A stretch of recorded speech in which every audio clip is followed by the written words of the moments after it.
to maybe save the job of their coach, Watson Brown, who has been in turmoil all week. For Tennessee, it's a very emotional game. Tennessee knows that Vanderbilt plays them tough every year. In fact, the last 3 years, Vanderbilt has led Tennessee at halftime. Coach Majors has talked to his team this week about the emotion of the game and how his team has to be ready to go up against this fired-up Vanderbilt team today. And we have to win this ball game to go to the Sugar Bowl and win the championship. And Vanderbilt is a very tenacious competitor against us. Just look at the past few years. We've had to come from behind 3 straight years at halftime and won 3 very close ball games. Don't worry about how they played against Wake Forest or anybody else. It's a different ball game against us. Sidebar to today's game, the situation surrounding Watson Brown. There have been all kinds of rumors floating all week long about his future. Steve Phillips and Bill King, remember our video seat crew, they're on the field. Steve, what about Watson Brown? Is this his last game, do you think? Well, Bob, it very well may be. There have been reports all week long. Certainly there had been some unrest at Vanderbilt all season long as the Commodores have struggled.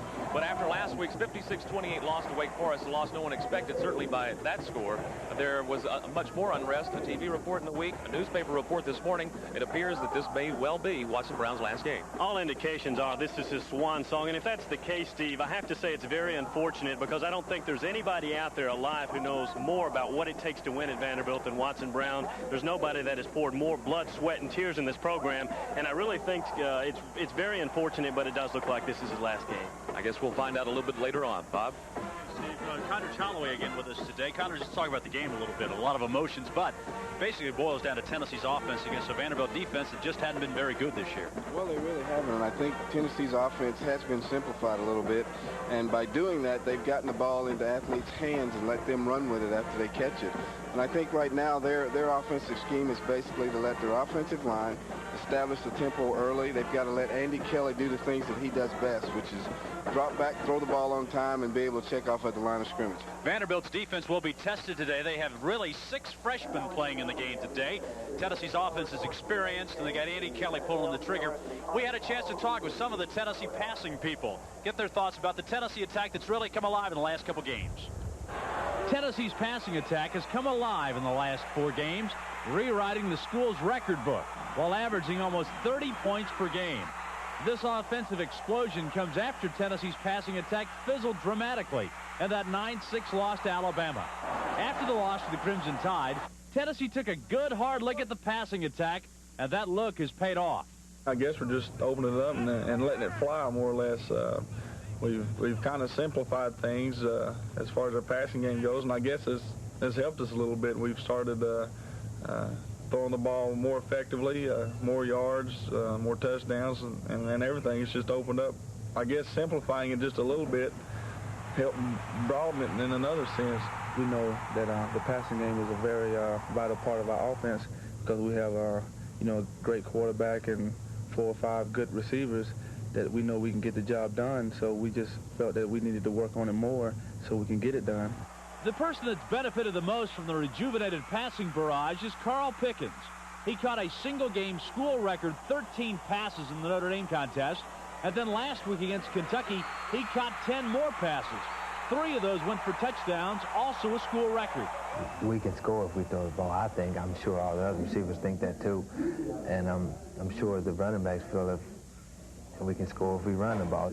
As a passing attack, I mean, you have to have a confidence you can burn anybody at any time, right? Right. We feel that we can, and I mean, you gotta think that, and you gotta know it by when you line up. You gotta think that he can't hold you or he can't cover you, and you gotta have that attitude, or else he's probably gonna do something to break you up or cause you to make a mistake. Today, Alvin Harper plays his final regular season game for Tennessee. He could climb higher on the all-time list in several passing categories. Carl Pickens now leads the SEC in receiving. He has 50 catches for the year and is only 8 away from tying the school's single-season receiving mark. Most of our guys were able to get open last week because they were one-on-one coverages and one-on-one tackles whenever they did catch the ball. And Carl and Alvin, all the guys did a great job of making their moves, getting open. And when those guys are on their game and doing the things that they do best against one-on-one coverage, then it's really hard to stop. On paper, Condors, it looks like Vanderbilt will have a hard time stopping Tennessee today. Well, a lot of people have tried different things. I think the approach that most of the teams have tried was rushing 3 guys and dropping back 8, playing zone coverage. I think Vanderbilt can do that today simply because it'll make the Tennessee team have to go 10 or 12 plays in a row without making a mistake. But if they decide to go man coverage, I think they're in for a long day. And another key aspect is the fact Vanderbilt's offense has been so successful. Maybe they'll keep the ball away from Tennessee today. Steve, I guess that's one of the keys, the Vanderbilt wishbone today. Can it be effective enough to beat Tennessee? Well, that's exactly right, Bob. Vanderbilt will want to keep the ball on the ground. The success they had, the one game they won this year against LSU, that wishbone ran to perfection. Of course, they lead the SEC in rushing and are ranked nationally, Bill. Well, if you match these two teams up on paper, Steve, obviously they don't match up very well. Tennessee a 28-point favorite. It seems kind of obvious they're the more talented team. I think the telling statistic in the game, though, will be time of possession. Vanderbilt must possess the ball for long periods of time on offense to keep that defense off the field because they're awfully young and awfully small to be playing a lot against this Tennessee big, huge offense. Now, you mentioned Tennessee probably is the more talented team, but this rivalry has a tradition of being very close, especially the past 3 years. Mike Heath takes a look at the rivalry. In 1987, Vanderbilt blew out to a 28-3 lead over heavily favored Tennessee before bowing 38-36. The following year, the teams were more evenly matched, but the Volunteers were able to sneak out of Vanderbilt Stadium a 14-7 winner in spite of the fact they trailed most of the game. Last season, with the Big Orange at 9-1 and the Commodores at 1-9, Vandy was shocking the college football world with a 10-3 third period lead. UT eventually won, but as usual, the Vols had to pull out all the stops. Against all odds, Vanderbilt traditionally plays Tennessee tough, and maybe it's because the game is so important to Commodore coach Watson Brown. I love playing them. As I said, I respect them and really look forward to playing these guys every year, and it means an awful lot to this football team, and that's absolutely it's on our mind. All that's on our mind is trying to knock these guys out of the Sugar Bowl, and that's much easier said than done because they want to go as bad as we'd like to knock them out. Even if Vanderbilt does have but one win and was blown out last week by Wake Forest, the Commodores will probably be ready for their biggest game of the year. Corey Harris takes that statement a step further. I'll say the chances of us not getting up are slim to none. We have everything to gain, nothing to lose. UT will have a lot of pressure on them because they are expected to beat us, but we will be ready to play. By now, you're probably saying, yeah, Vandy's been close, but they haven't won one from Tennessee recently. This is true, and Joe Walker keeps Vanderbilt's chances today in perspective. It's going to take the best game we ever played, and it's going to take them giving us a chance to win. Otherwise, they're just too good. But we can do it. We've been with them year after year. Every year I've been here, it's been a close game. So I think there's a chance we can pull it off. And they did indeed pull it off back against LSU. That day, they didn't lay the ball on the ground. The wishbone ran almost to perfection.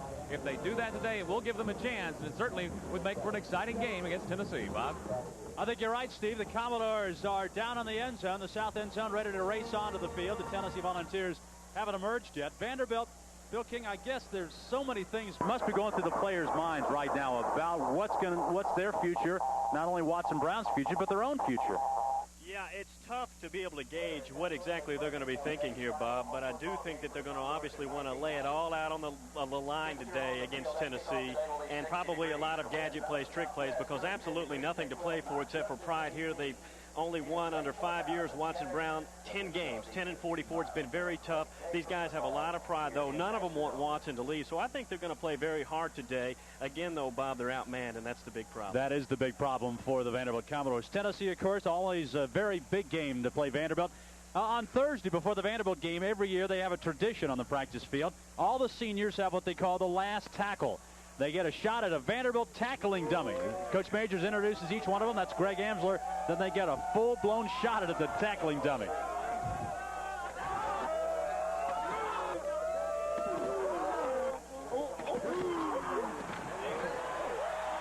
Here come the Volunteers onto the field. Condors, you played in this rivalry. In fact, Vanderbilt gave you guys tough times, didn't they? Not only that, they almost beat us one year, and I tell you, I still have to live with that, and I know what's going through the minds of these Tennessee players. It's a game that always leads to something because they're usually in the run for a bowl or in a national championship type of race, and Vanderbilt usually stands between it. And Vanderbilt usually doesn't have a good record at this time, but they come up and play hard against Tennessee, because they can just salvage their whole year if they can beat them. Right now, the Vanderbilt seniors are being introduced. Bill, I guess when you look at Vanderbilt, the seniors have been through so much disappointment. I mean, let's face it, there were some embarrassing losses this year, SMU. What do you think they're thinking about today? You think they are still ready to play? Do they have anything left? Bob, I know when you say the word seniors, you mean seniors plural, but there's only 6 of them, so there's not a lot of them. I do think that they really feel sad and remorseful for Watson Brown. A couple of the seniors are 5-year people, and they came under a Watson Brown situation where it was going to be the long-lost hero. He was going to bring the program back. So I think especially those guys, Bob, are going to be very close to this situation and very emotional in this game. There's Watson Brown. The Vanderbilt Radio Network went on the air this afternoon and said that indeed it's a done deal. This will be Watson's last game. The Nashville Banner had headlines across the front of the front page. I think that might sum it up right there. Perhaps this indeed, and maybe he's already told the team this is it. Coach Johnny Majors, his Volunteers trying to win back-to-back SEC championships for the first time since 1938-39. The weather conditions almost ideal. A slight breeze blowing, but the temperature in the mid-50s, about 56. A couple of clouds in the sky, not many. Codger, I don't think the wind will have much of a problem, much of a factor in today's game, do you? No, I don't. It's really not blowing that hard, and it's swirling at best. I think with what Tennessee plans to do, it shouldn't affect them at all because I think they can line up and run the ball effectively, and I also think their short passing game will be effective today. Bill, what do you expect from Vanderbilt today? Can they blitz enough to keep Tennessee off balance? They haven't created many turnovers all year defensively, and that's been a problem. Well, they're going to have to hope that Tennessee's a little bit off today and has some turnovers. That's basically their hope in this contest. Vanderbilt, again, at times last week for a couple of quarters against Wake Forest, guys, had 8 freshmen in the game. And that's very difficult when you match up with people on Tennessee's offensive line like a Charles McRae, who's been around a long time, and Antone Davis, who's been around a while. A lot of experience up there. I'm not sure if they can blitz enough to get to Andy Kelly to disrupt him. And as Conridge was saying, if they get left alone man for man in the secondary, it's going to be a long day, too. Dick Burleson is the official, just had the coin toss. Vanderbilt won the toss, and as you might expect, they're going to take the football. Conridge, that's a good sign there. Vandy just wants to keep the ball away from Tennessee. Well, I think that's got to be their game plan. They've got to go out and establish the wishbone and burn time off of the clock, which won't give Tennessee a whole lot of time to do things. But then again, I think right now, I think it's great for Tennessee for the defense to go out first because I think they can establish something right away too and really pave the way for their offensive team to get on the field. Coach Majors has enjoyed terrific success against the Vanderbilt Commodores. The only loss back in 1982. Tennessee has won, in fact, 13 of the last 14 matchups. Coach Majors hasn't talked much about the Sugar Bowl or the SEC Championship just yet. He has focused on it this week a bit.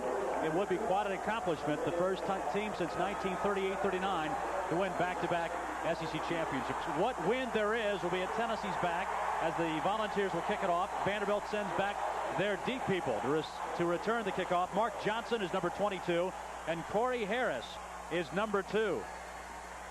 Johnson, the SEC record holder for kickoff returns, averaging 21.3 yards per kickoff return. Joey Chapman, number 20, will kick it off for Tennessee. The Volunteers come in 7-2-2, 4-1 in the SEC. Vanderbilt 1-9, 1-5 in the SEC. Their only win against LSU. And really that win for Vanderbilt probably cost Mike Archer his job at LSU. Chapman to kick it off for Tennessee. Tennessee and Vandy underway. Corey Harris gets a seam and gets tripped up. He could have gone for a long way. Fumbled the football. And Vanderbilt's going to recover it. Well, that was a lucky break. Yeah, the Commodores coughed it up. J.J. McCleskey's the guy who made the hit for Tennessee. But Vanderbilt, very alert, jumped on the football. And then now the Vanderbilt Commodore offense goes to work. Marcus Wilson is the starting quarterback. Wilson, 6'2", sophomore out of Louisville, Kentucky. Commodores have had all kinds of injury problems, trying to patch up the offensive line and go after Tennessee. Big hole. That's Corey Harris. popping free out across the 40-yard line. J.J. McCleskey steps up. 16 yards on the first play, Bill. Well, when you take a look at Tennessee's front three, Brotham, Erickson, and Arnott, they open up a lot of holes. They're very mature, and Corey Harris with a lot of room to motor. He's averaging 6.4 yards per carry, and he's very elusive in the open field. You know, the thing about it, they haven't had his hands on the ball that much this year, and they want to get him the ball a lot more in this game. 16 yards in the first play. The Commodores going back to a broken wishbone. The fullback, Carlos Thomas, straight up the middle. Ernest Fields makes the stop along with Dwayne Dotson. So the Commodores come out, get two big chunks in the first two plays. Here are the lineups for today's game. There's Vanderbilt's offensive line. Brothen's a good one at center, perhaps their best offensive lineman. The backfield, they've got some talent. Quarterback is Marcus Wilson, as we told you. Carlos Thomas averaging 6 yards per carry from the fullback slot. Second and short. Second man through. More room to run up the middle. Mark Johnson. Ernest Fields makes the stop again. Condridge, yesterday we spent about 30 minutes or so with Steve Sloan, the offensive coordinator for Vanderbilt. He told us if Vanderbilt can block Tennessee's middle linebacker, they can run the ball. Dwayne Dotson is starting for Tennessee. He's gotten blocked the first couple plays. Well, he sure has. And not only that, they've come out with something that's unexpected. They broke the bone once, and they ran a little counter play on the first play, which is very unusual. And they actually have blocked Tennessee well the first three plays, and they've done really well. First and 10 Commodores, nothing there. Well, nice effort as Dwayne Dotson came up and met Corey Harris, and then Harris spun away and got a couple of yards. Carter thinks he's got the football, but the official says nope, it's down. Still Vanderbilt ball. Here's Tennessee's defensive front. Casey Rogers. Mark Moore is not here. He was suspended, dismissed from the football team. Also up front, Shazan Bradley, Terry Bailey, and Chuck Smith. The linebackers are Hardy, Dotson, and Ernest Fields. In the secondary, McCleskey, Lincoln, Roderick Lewis, and Dale Carter. Pickup of 4.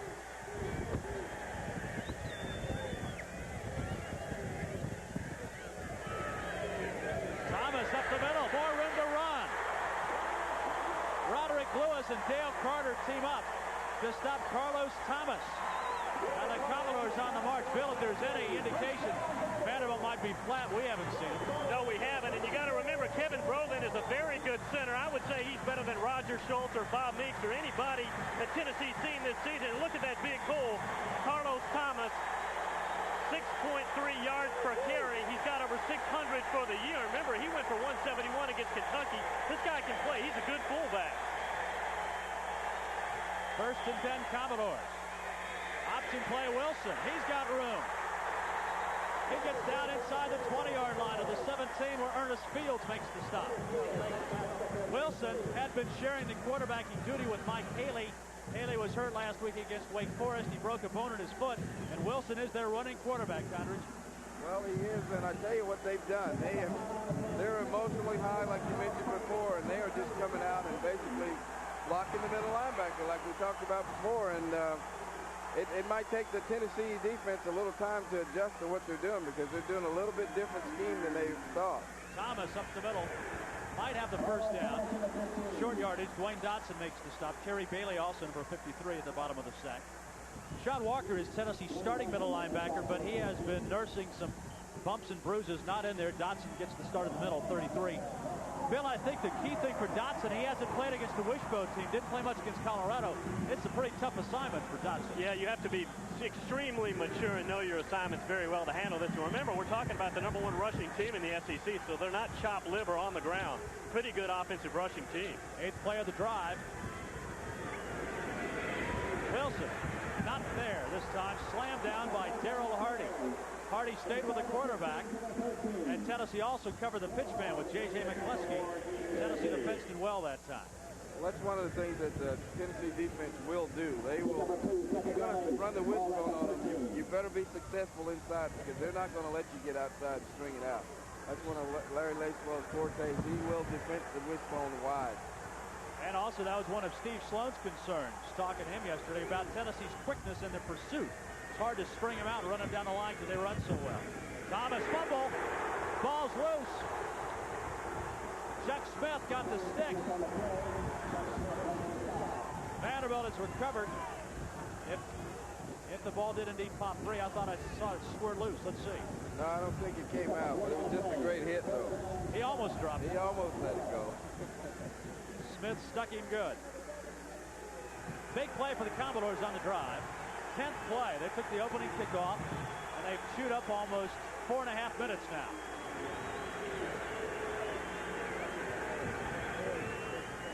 Wilson's going to put it in the air for the first time. He's got his man. Out of bounds, Derek Gregg. Depends on the spot. Close to a first down. Jeremy Lincoln ran him out of bounds, but Derek Gregg, Jr. from Huntsville, Alabama, makes the first reception for the Commodores. I think he got it by the length of the football. Marcus throws for the first time and finds the young man out of Huntsville, Alabama. The main man, as far as receivers are concerned, is Clarence Sevilla, number 17. But Derek Gregg has had several good games this year, and he can hang on to the ball. First down. It wasn't a pretty pass, but very effective. First and goal at the 5. Pitch back. Harris. Touchdown, Vanderbilt.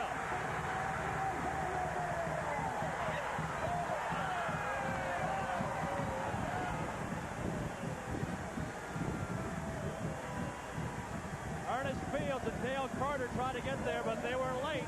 And the Commodores take the opening kickoff and march it right down the field.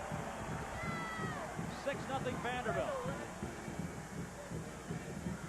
And now the Commodores on to attempt the extra point. The kick is up. Jeff Owen boots it through, and Vanderbilt leads Tennessee 7-0 with 10:27 to go in the first quarter.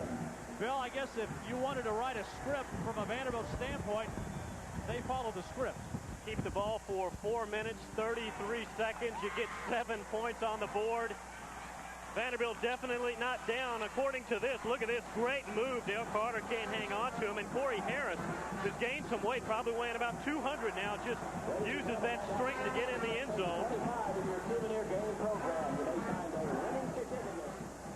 Again, Corey is by far Vanderbilt's most elusive player in the open field. No matter when he gets the ball, whether it be receiving or running out of the wishbone, he is the best guy they have, and he shows why just there.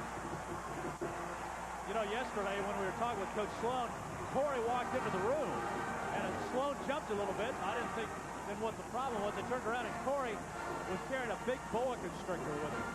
Walking around, I tell you what, Sloan and I we're scrambling over each other trying to get out the window.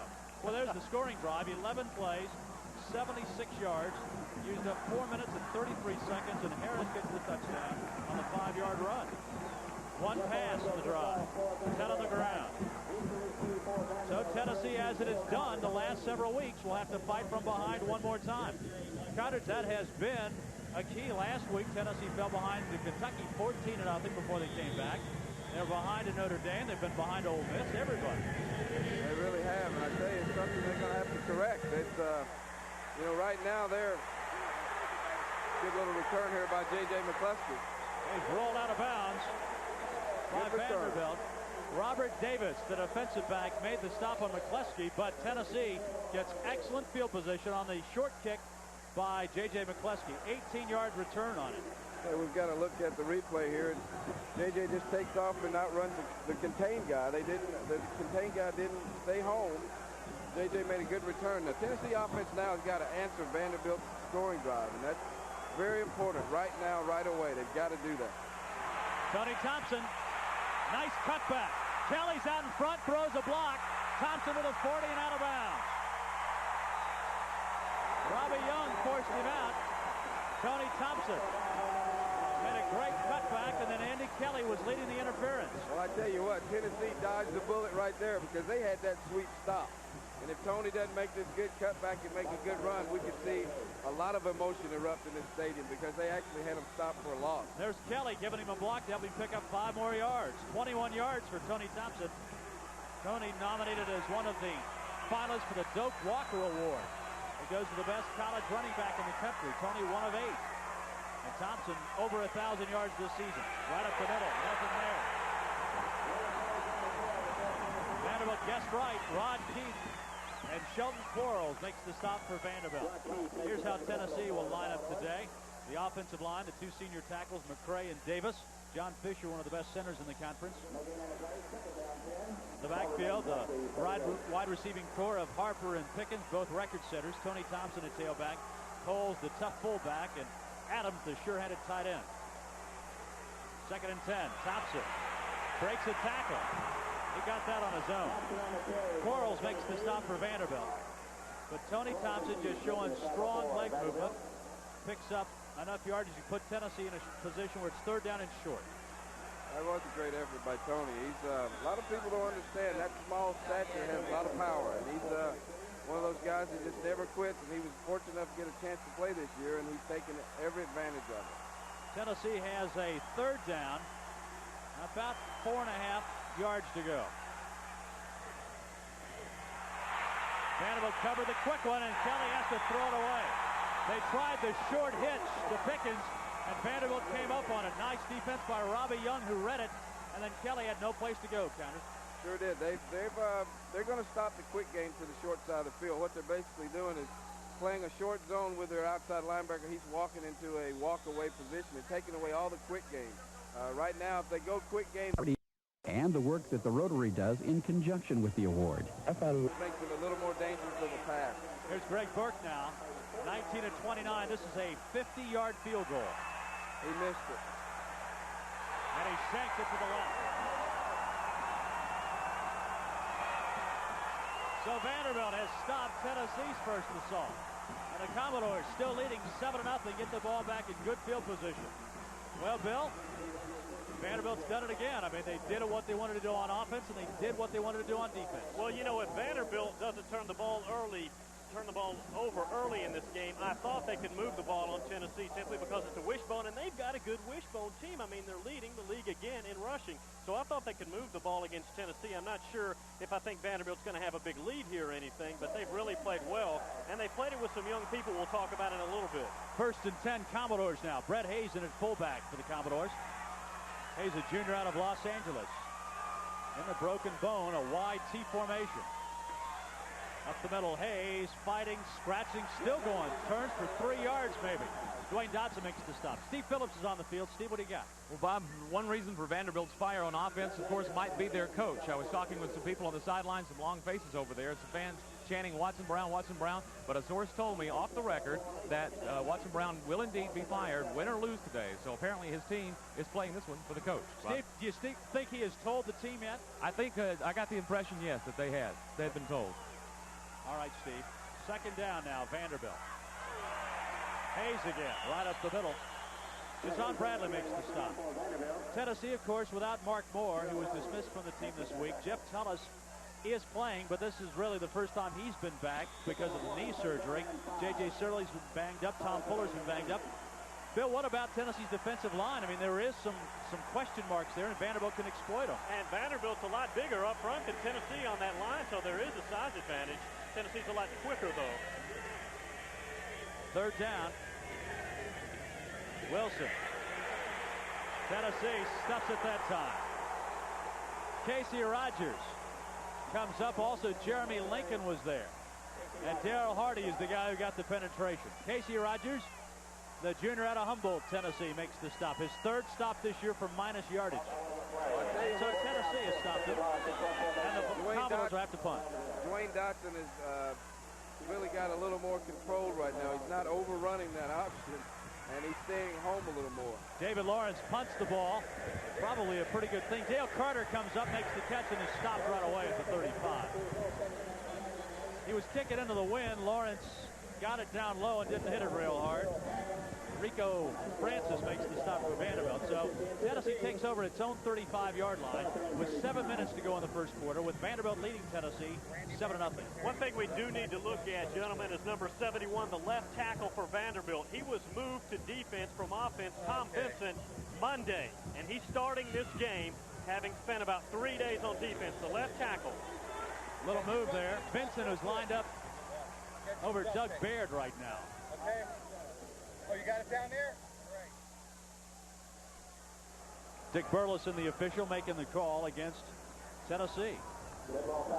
Had a little movement by the left guard.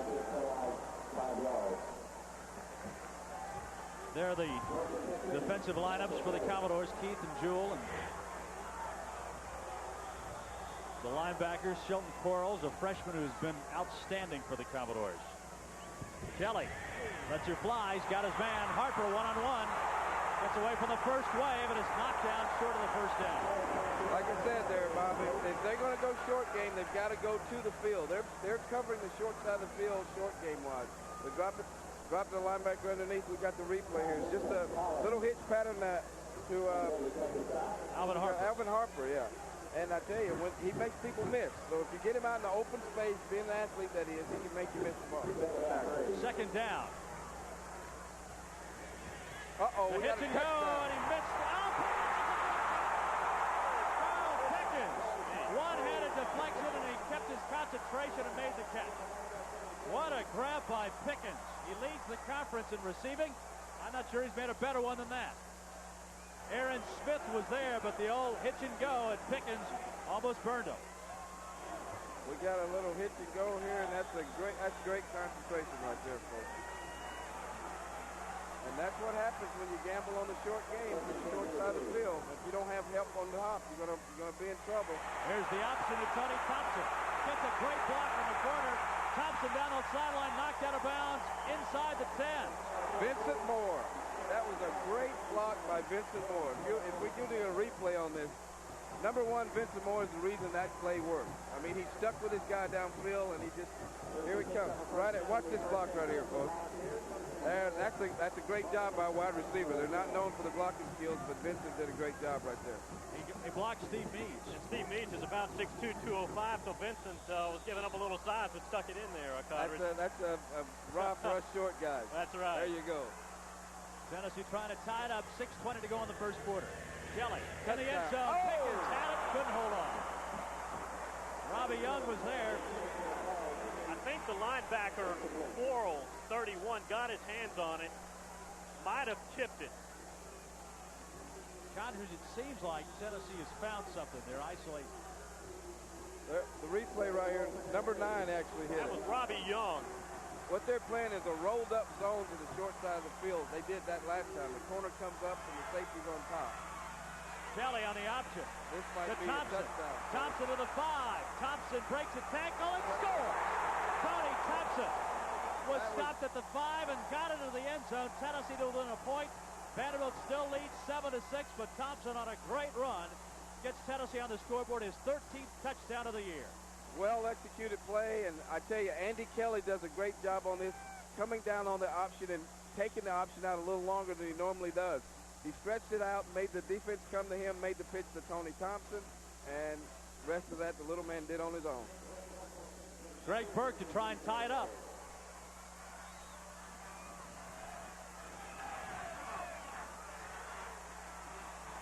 Right through the middle, and the Volunteers at 6:08 in the first quarter have tied up the Vanderbilt Commodores at 7-7. Tony Thompson now has rushed the ball 9 times for 59 yards in the first quarter. Tennessee and Vandy tied up. And allows look at the wide receivers maintaining their blocks right there. And Tony does the best on his own, but the wide receivers maintain their blocks. Andy stretches it out a little bit.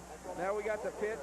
It's one-on-one. You want to get those little guys in open spaces, and the rest was Tony Thompson.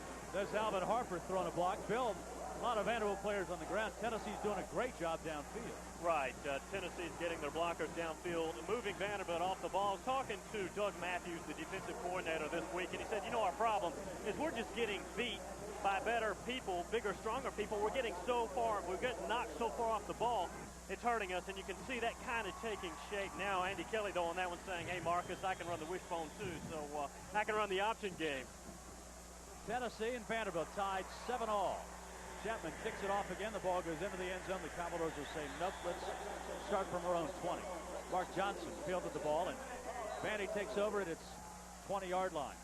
This is a big series for Vanderbilt on offense. I think they've got to answer right now. I think Tennessee defense kind of shut them down the last drive, and if they don't answer back, this could turn into a long day. I think they will, though. If you want to use last week's game against Wake Forest as a barometer, Vanderbilt scored on their first possession. Wake Forest answered. The next thing you know, it's 28-7 Wake Forest. See how Marcus Wilson and company answered the challenge that Tennessee has thrown at him. 1st and 10 at the Vanderbilt 20.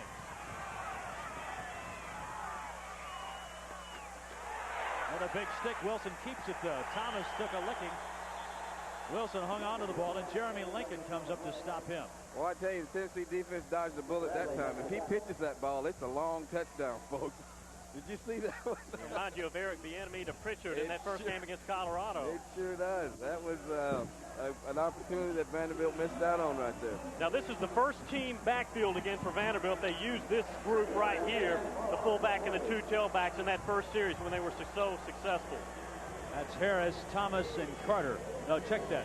Johnson in there. Luke, Harris, Johnson, and Thomas. And the handoff goes to Johnson. He spins away, and Shazan Bradley pins him. Good second effort, though, by Mark Johnson, who's a senior out of Birmingham, Alabama. Johnson's second on the team in rushing behind Thomas. Thomas with 602 yards coming in, and Johnson with 400. Marcus Wilson, the quarterback, is third in rushing on the team with 386 yards. So he'll go well over 400 yards today for the season. Another big third down play for the Commodores.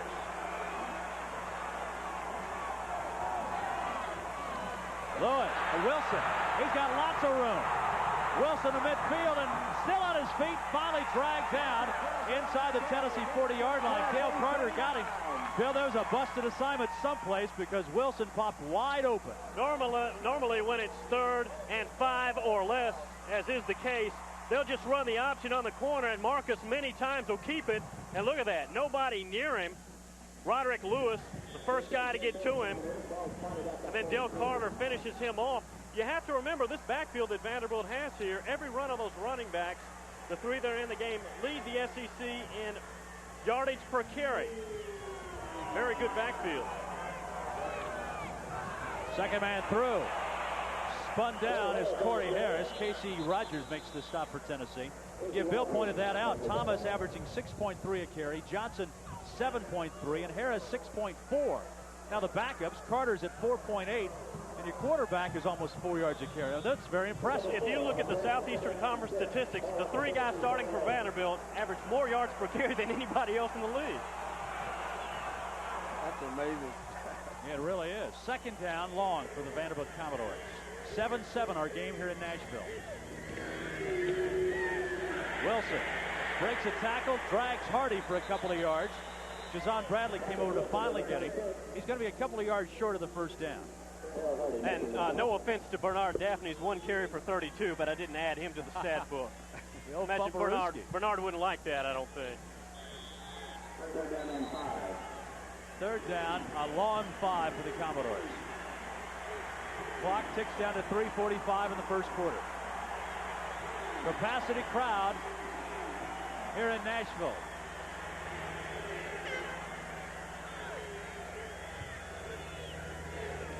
Thomas, big hole at the 30, breaks a tackle, carry of Jeremy Lincoln to the 13-yard line. Carlos Thomas straight up the middle, and the Commodores have it inside the 15. Commodores, the last 3 weeks, teams have been able to run the ball right up the middle against Tennessee. Why? Well, I think it all started at the Temple game when their quarterback used to drop back, and we have a replay here. That was just a case of nice steal, though, by Kevin Broven and Arnott. I think that time was just execution by Vanderbilt. Execution by Vanderbilt and a little overrun by a middle linebacker. Up the middle. Mark Johnson makes the stop. Terry Bailey makes the stop for the Tennessee Volunteers. Sloan was telling us yesterday he thinks the key to the game is how Bailey, Shazan Bradley, and Dwayne Dotson handle the Vanderbilt wishbone. Basically, Connors, it's a finesse offense. Doesn't take a lot of strength. Well, the defense in it takes a lot of concentration and a lot of. You can't overrun the play. If you overrun that first option, you're sunk because then they switch block you. And I think right now they're just having a little trouble reading where Vanderbilt's doing a great job of executing. They're having trouble reading who has the ball. Thomas gets inside the 10, then he's shoved back. Chuck Smith is the guy who was leading the charge along with Dwayne Dotson and Dale Carter. So far, Vanderbilt's offense has dictated the the tempo of the game. Tennessee got the quick touchdown with a couple of big plays. We are 7-7, but Vanderbilt's offense has executed it as advertised. Third down, 5 yards to go inside the Tennessee 10-yard line. Watch number 17, Clarence Civilian, man-on-man with Jeremy Lincoln.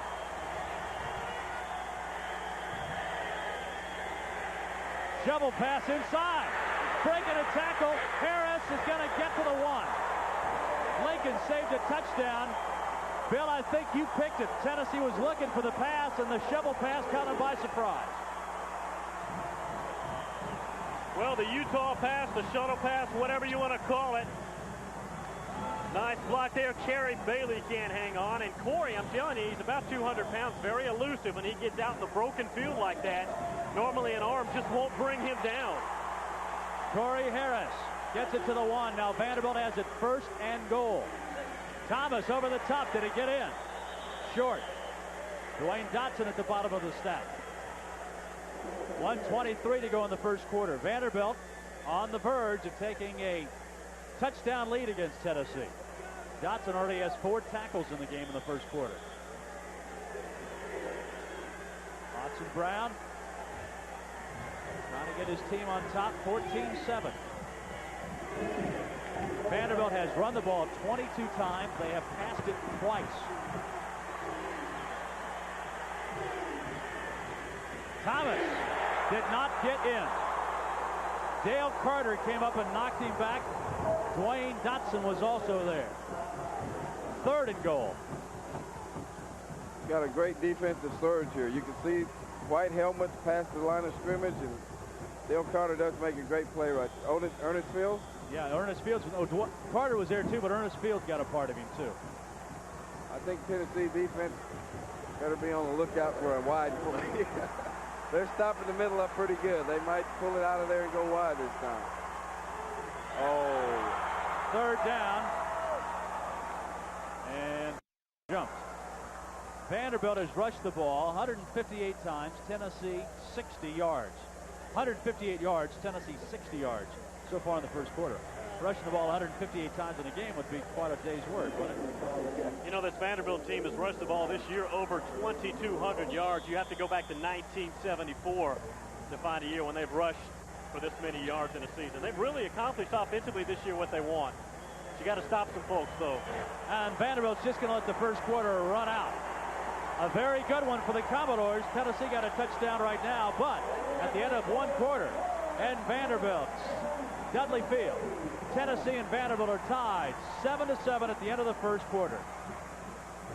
They really can, and that's one of the stable points of the whole Tennessee team. They've been able to do just about anything they want to do offensively as far as the blocking scheme is concerned, because their offensive line has been together so long they don't get flustered.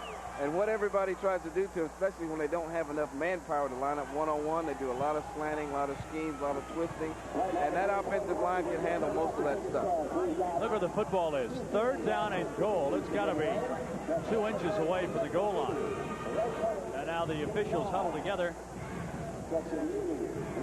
And we should be starting in just a moment.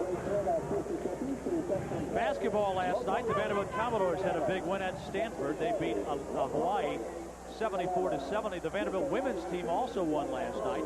They beat Loyola Marymount 81-75. Vanderbilt has a very important home game Thursday night as Pat Summitt's Tennessee Lady Vols come to town. It's a 7:30 start in Memorial Gym. Thursday night, Tennessee and Vanderbilt in women's basketball. Other games last night in the SEC, LSU beat Texas 101-87, Southern Miss over Alabama 80-42, and Georgia beat Armstrong State 70-54. 3rd and goal. Wilson, touchdown.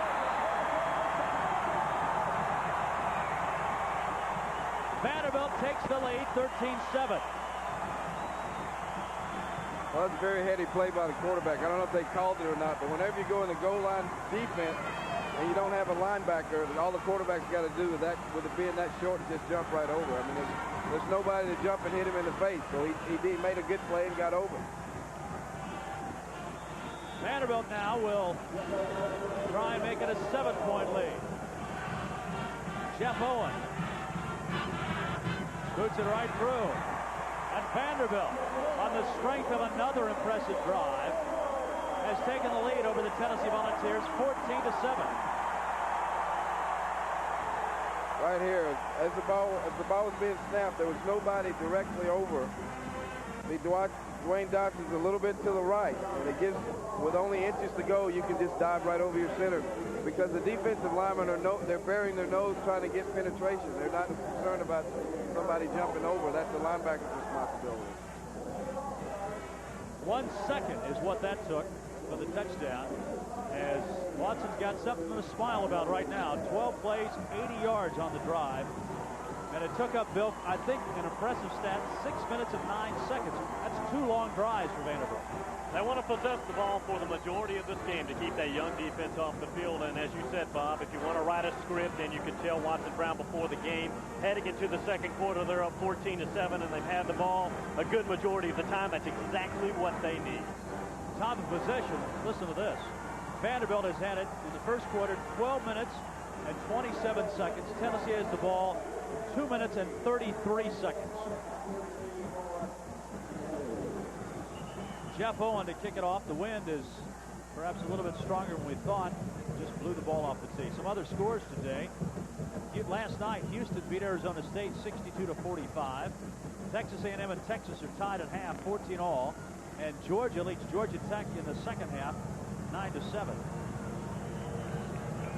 Well, that's 2 for 2 now. The ball being blown off the tee. They're going to have somebody hold it.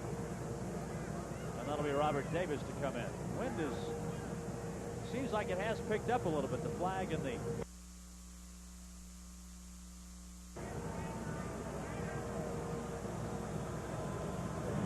now Owen's going to position the ball. Wind's blowing a little stronger than it did when we started the football game. Just a gorgeous day, though, for football in Nashville. 14-7 Vanderbilt. And the kick kept down short again. Carter picks it up. Gas didn't help him much that time, as Carter was knocked down right about the 29-yard line. Vanderbilt tries to kick it short. John DeWitt comes up to make the stop for Vanderbilt. So Tennessee will take over possession of the football at its own 28-yard line. And Andy Kelly, who has really climbed up the SEC passing chart the last several weeks. Before the Temple game, he was 10th in the league, and now he's 3rd overall in passing. Well, Vanderbilt has issued the Tennessee offense another challenge, and they've got to come up and answer it right now. Tennessee starts out in the I formation, and Thompson gets the pitch. Couple of yards. Robbie Young comes up. Rod Keith slid over as well to help out on the stop. There's a flag down. Came right at the point of attack.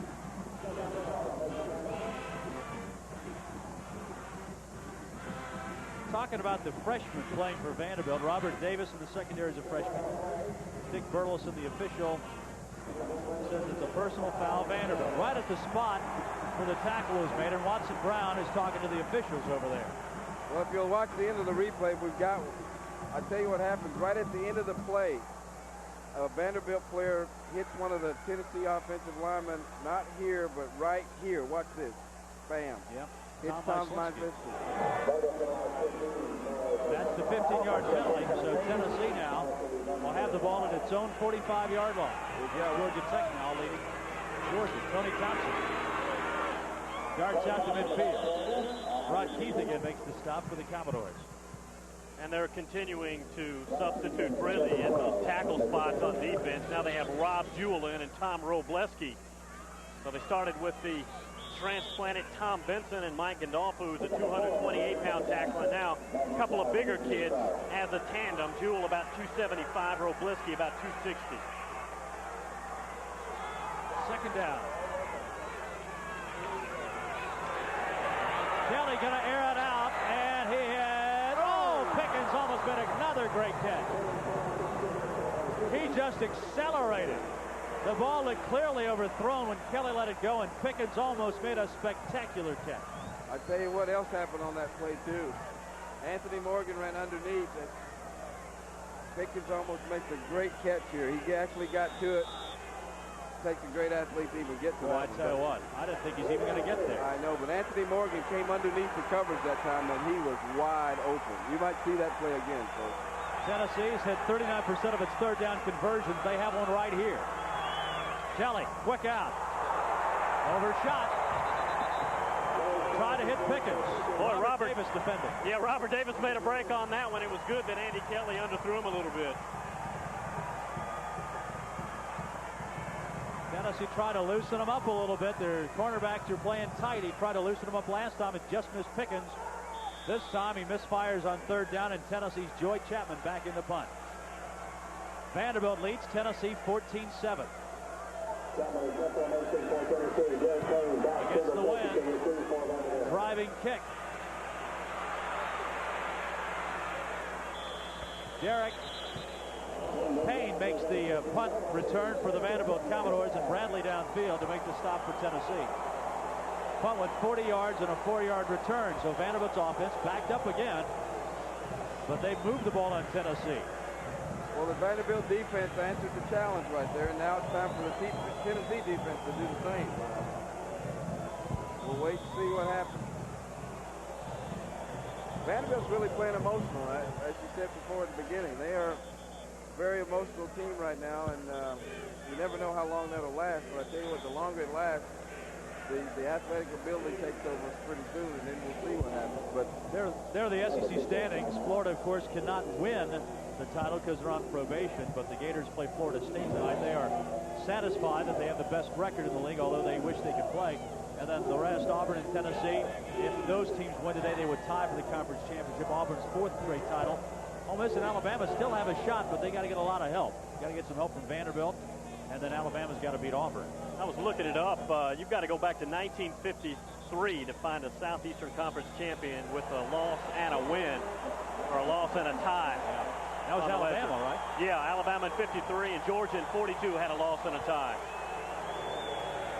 1st and 10 Commodores. Their offense has been dynamite so far.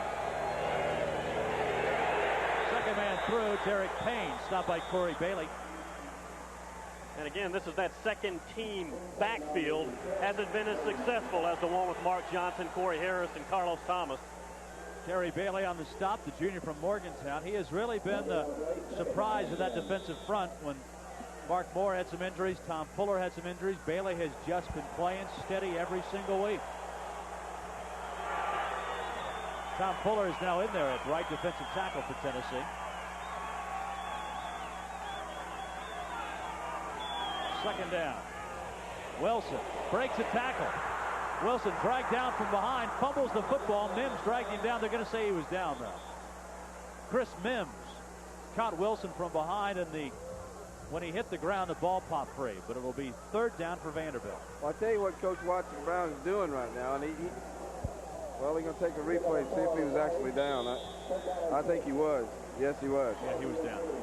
But what Coach Brown is doing is substituting freely, because I think he realizes this is a 4-quarter game, and he's going to make sure he has fresh players by the end of the game. Wilson, his 3rd pass. Got a man open. Hayes didn't get the first down. Stopped just short. Good defense, Ernest Fields. That's going to be close. I don't think he got it. I think you're right. I think he missed it by the length of a football there. If he's on the line, it's a little bit further. Yep. He had to get across the line. Vanderbilt fans don't like the spot. Good eagle eye there, Bob. Thank you very much. Those carrots I've been eating. You know, if this ball was around the 40 and you were in this situation, looking at the whole deal with Watson not coming back, it wouldn't surprise me to see him go for it, but it's just back way too far up. Well, David Lawrence, 3rd in the conference in punting now, has the wind at his back.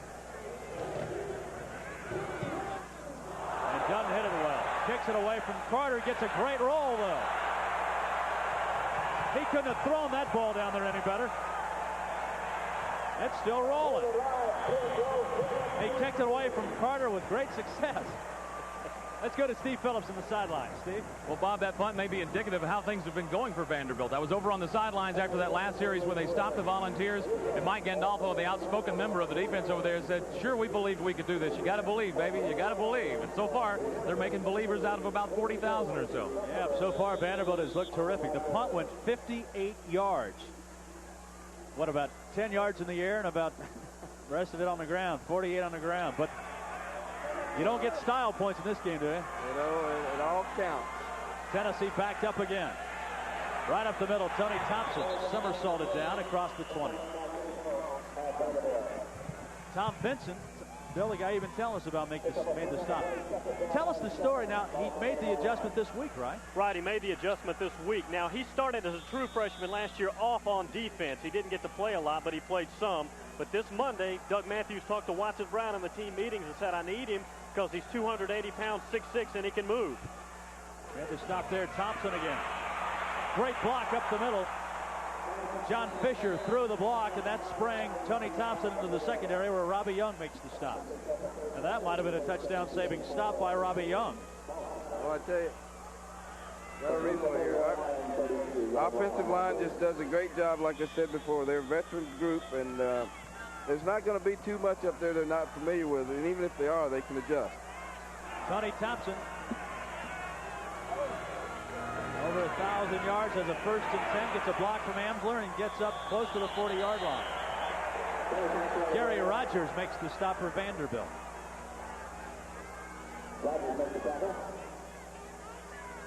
And Gary's more like a glorified strong safety. He plays that weak side linebacker spot, weighs about 205, probably built more like Conridge, a strong safety, but gets in on a lot of hits, just not quite physical enough yet. Thompson, the leading rusher in the Southeastern Conference. Andy Kelly, 3rd in the league in passing. 2nd down. Play action. Bang! Incomplete pass. Amsler was racked up by Robbie Young. Bill, talk about Doug Matthews a little bit. He knows the Tennessee offense. He coached the Tennessee offense. He has to have a bit of advantage because he knows tendencies. Right. He said to me earlier this week, he said, Bill, there's nothing that Tennessee's going to do that I haven't seen, and I probably know what they're going to do in most situations. But again, you've got to have the people who can line up and make the plays. It really doesn't matter. And he said, I've got to find a way to get some bodies in front of this big offensive line. That's my biggest problem. 3rd down. Thompson gets a 1st down and more. It's a foot race. Thompson knocked out of bounds inside the 30-yard line. Aaron Smith makes the stop along with Robert Davis, but Tony Thompson scampered down the left sideline, and Tennessee's got a 1st down deep in Vandy territory. Offensive line stalemates. They give Tony a little crack, and then wide receiver making a good block there on number 9, and Tony just takes off, and it's a foot race. Just kind of ran out of angles there.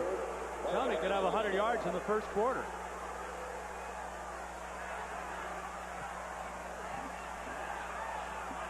Tony Thompson.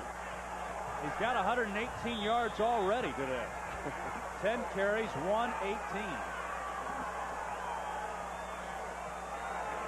And he's going for more. Cuts back, dragged down from behind.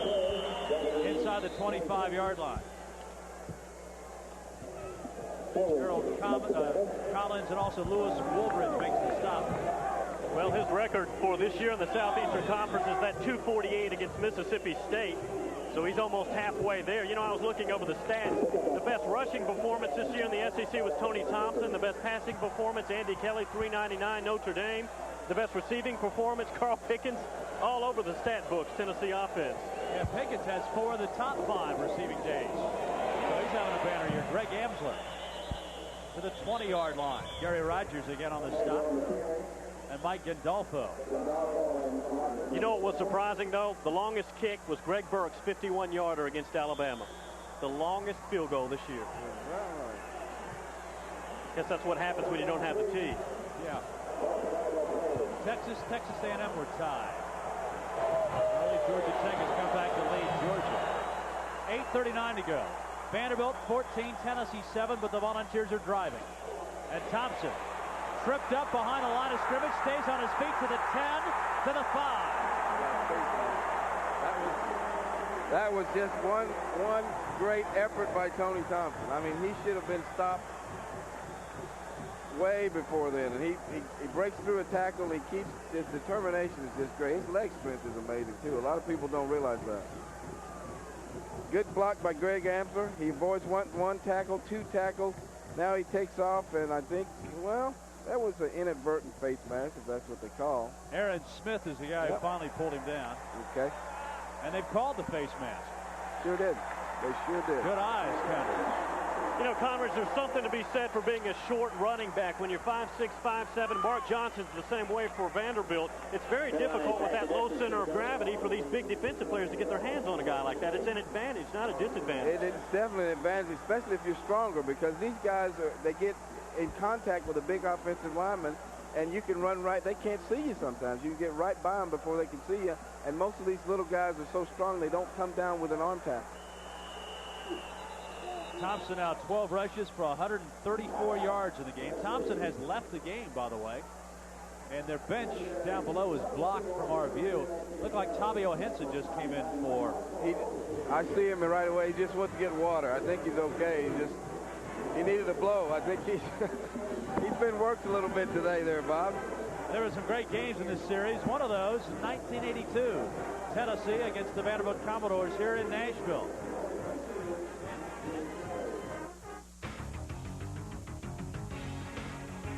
Leading rusher for Tennessee at that point as the fans came bundled up. And Johnny Jones in the fourth quarter takes off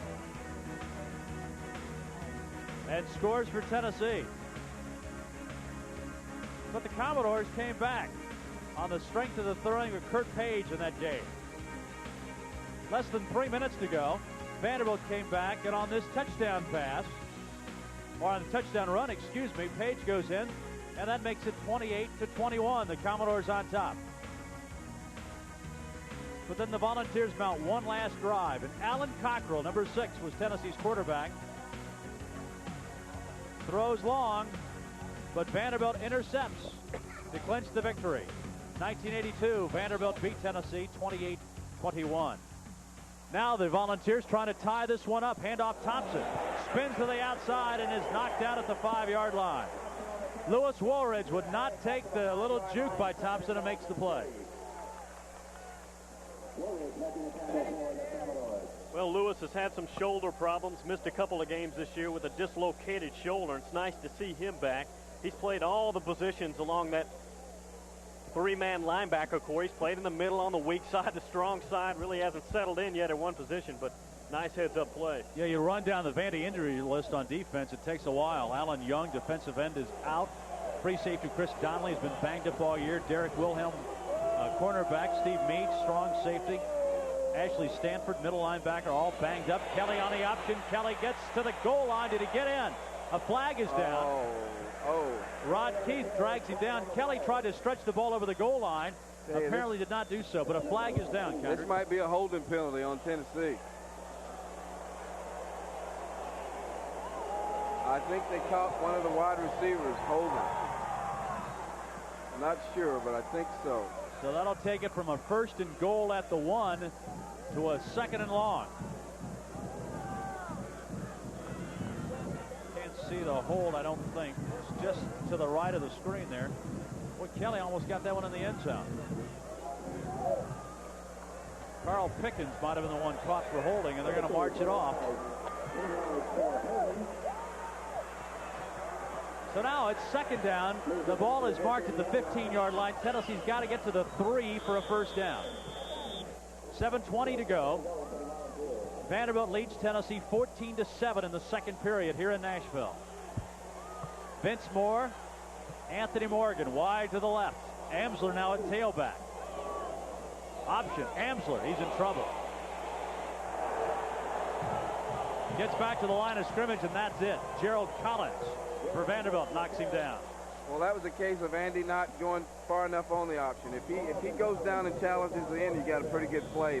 But Kelly's not an option quarterback. He's not an option quarterback, and they probably instructed him, don't get hit in the mouth, Andy. So he's making sure that doesn't happen.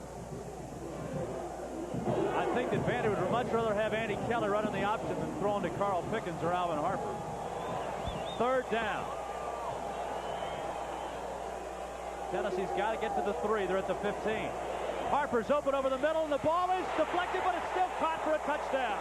Alvin Harper on the reception. Gerald Collins got a hand on it, but Harper keeps his concentration and scores. And Gerald Collins is beside himself. He went down on his knees because he had just a tip there, Conridge.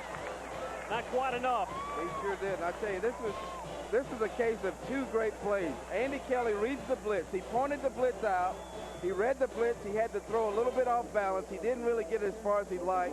But Vanderbilt, hey, he made a great play. He just tipped it, didn't get it knocked down. Greg Burke boots it through, and Tennessee has tied the game with 6:24 to go in the second quarter. That's two great concentrations, the one catch by Pickens and that one by Harper. Sure was. Here we go. Tell you, if he had to do that over again, I think he'd just try to knock the ball down. Oh, yeah, we got a lot of sugar on the field there. How you like that? Well, he caught it in the right spot right in front of the Tennessee cheering section. Yeah, they're all throwing sugar cubes over there. I think we're in for a dogfight here, the Tennessee team is. It's not anywhere near over. Gerald would like to have this one back. Looking at that last one, he had his hands on the ball. He could have probably knocked that down a little bit better, but can't take it back. Alvin Harper now breaks the single-season TD reception record and ties for the career mark with Tim McGee. That's his 16th career reception for a touchdown. That play right there was probably Andy Kelly at his best. I mean, he recognized the defense, he made the proper read. The receivers and the quarterback were on the same page, and the result was a touchdown. The thing is, Harper was open right off the ball, and Andy saw him but couldn't get the ball to him, and he double clutched it. Well, yeah, if you don't get to him quick, you got to throw it over a guy. And he almost was a little bit short with that one, but it worked out well. Here's the kick. The short kickoff again. And Vanderbilt will have great field position at the 40-yard line. Ford makes the reception or the kickoff return for the Vanderbilt Commodores. And there's the scoring drive for Tennessee. Another long drive, 10 plays, 82 yards. Kevin Ford returned the kickoff. Harper gets the touchdown, 14 yards. Shazan Bradley makes the stop at Ford for Tennessee. And Vanderbilt's got great field position one more time at the 40-yard line. Vanderbilt's got its starting backfield back in there now. And Thomas goes to work, and he has stood up.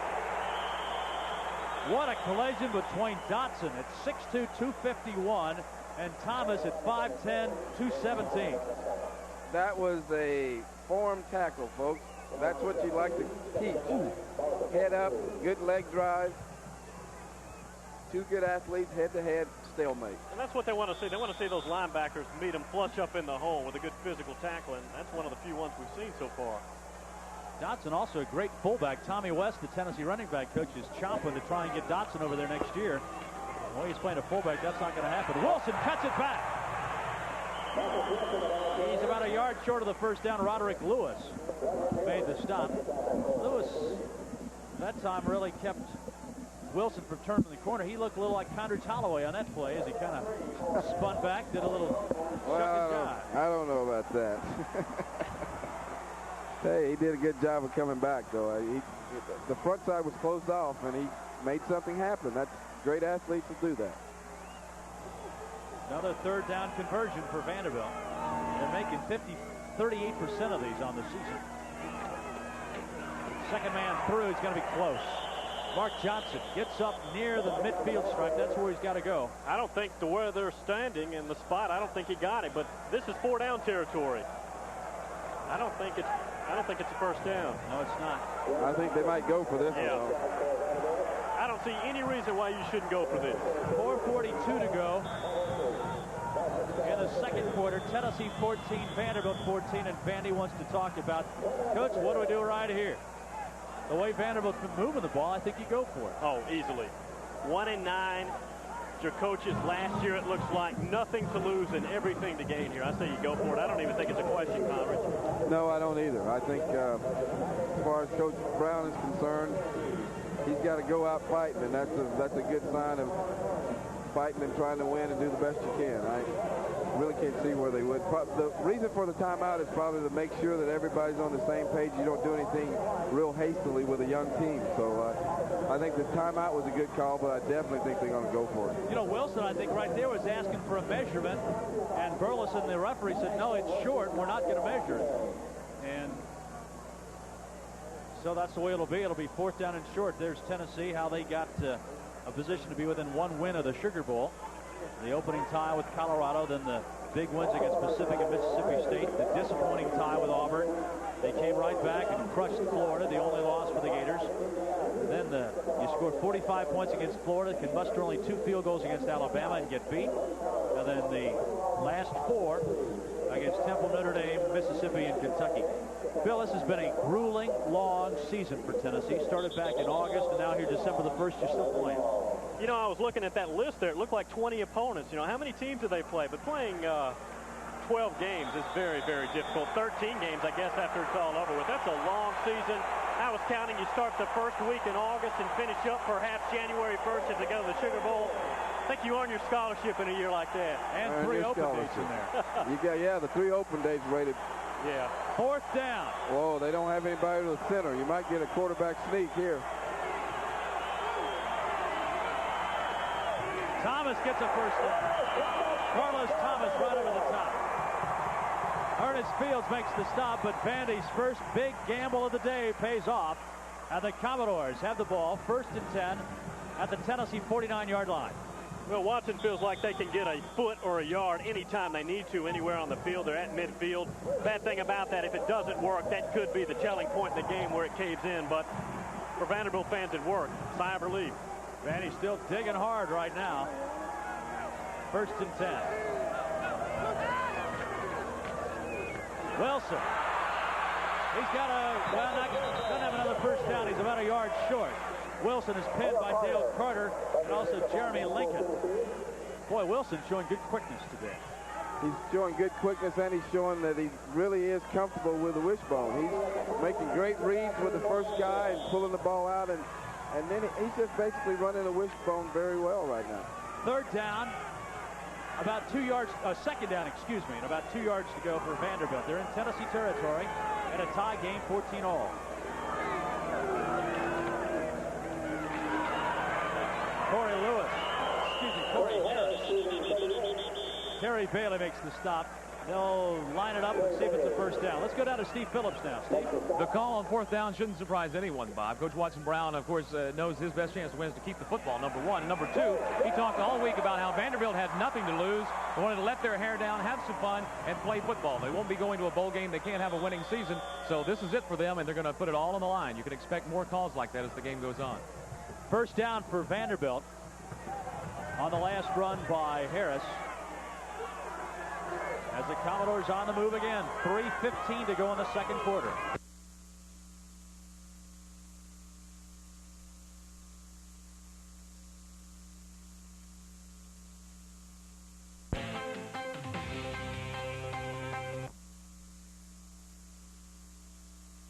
Wayne's about 250, 255, and he's very physical. That time, Wilson gets crunched in between a couple of people. Marcus, if you want to compare him with the other wishbone or eye-bone quarterback you saw this year was Darian Hagan, but he's a lot bigger. Marcus is 6'2", about 200, so he can take more punishment than most folks. Vandy breaks the bone, hands the ball to Thomas up the middle. Boy, he's a load. Gets across the 30. Ernest Fields knocks him down. You know, Vanderbilt starts this drive with about 6 minutes, 5.5 to go. They want to carry it all the way down, go in with either 3 points or 7, and not have Tennessee get the ball. Thomas was 63 yards. Marcus Wilson, the quarterback, approaching 70 yards. And, of course, for Tennessee, Tony Thompson already over 100 yards in this game. It's been a quick, moving game. Both teams running the ball. Thomas lunges straight ahead. Did he get a first down? It'll be close. Chuck Smith, 56. Terry Bailey down at the bottom. And Tom Fuller there for Tennessee. Vandy's offensive line is saying it's a first down. And it is. The 3 key members of the offensive line are Arnotts, Brodin, and Erickson. And Sloan told us if those 3 play well, Bill, they can move the ball on anybody, they think. Well, the 2 guards are 5th-year people, and Watson has said my most consistent offensive players are the 2 guards and Mark Johnson, another 5th-year player. 1st and 10 Vanderbilt, Tennessee territory. Thomas dragged down by Dwayne Dotson.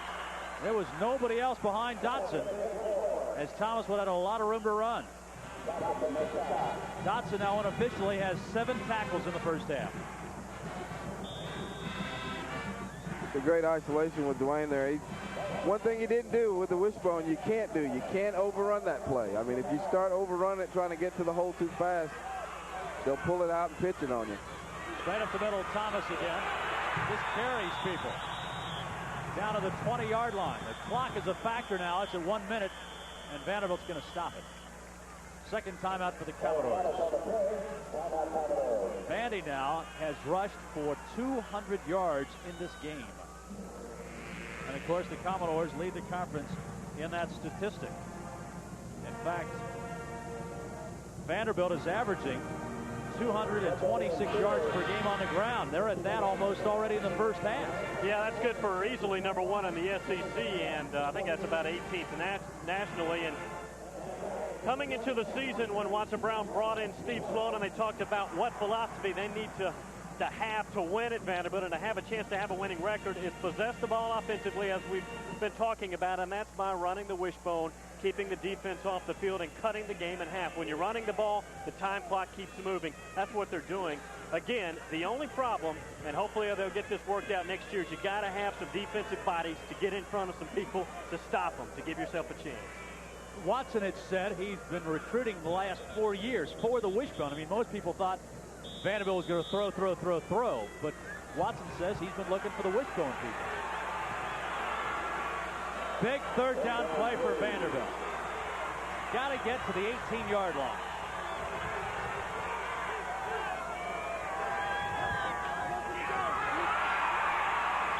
Wilson stopped short. J.J. Surlis in the game makes the stop for Tennessee. I have to admit, I followed Carlos Thomas down the field. I thought he had the ball. I did too. Now, decision number 2 for Watson Brown. It is 4th down. Yeah, you got a long way to go, 3 yards or so. And they're going to let the clock wind down and leave as much on the clock as possible for Tennessee. The 28-27, still clock clicking down, and finally Marcus Wilson stops it with 23 seconds to go in the first half. Vanderbilt will get the field goal unit on. It's been talked about all week, Bill, but Vanderbilt has led Tennessee the last 3 years at halftime. Yeah, 28-18 3 years ago, 7-6 2 years ago, and last year 10-3. So this is the situation Tennessee's used to, a very mature unit. The kicker for Vanderbilt, by the way, will be Jeff Owen, and he's been fighting with Rob Chura for the job for the first quarter of the season, but he's taken over. Bob, I believe he's 5 for 9 on the year. Good, solid kicker. Not a lot of experience, though, and this is going to be, what, 37 yards or so? Something like that, and from this distance, though, he's 2 of 3. Check that. He's 1 out of 2. I'm sorry. 1 out of 2. So the Commodores, again, trying to take the lead. It's 14-14 with 23 seconds remaining in the first half here at Vanderbilt Stadium, Dudley Field. Well, Vanderbilt couldn't have written this one any better. This is exactly what they needed to do and what they wanted to do. And here they are ending up with a chance to go in at the halftime ahead with no time with Tennessee to do anything if they do get the ball back. Jeff Owen. This will be a 38-yard field goal with the wind at his back. And he got it.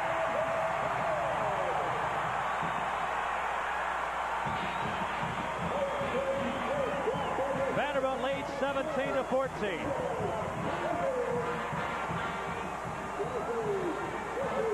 What a big kick for Vanderbilt. A big momentum builder for the Commodores as they'll go into halftime, perhaps leading 17-14. But remember, Dale Carter returns kickoffs, doesn't he? That's true, but they haven't kicked it to him all day, and I don't see why they start now.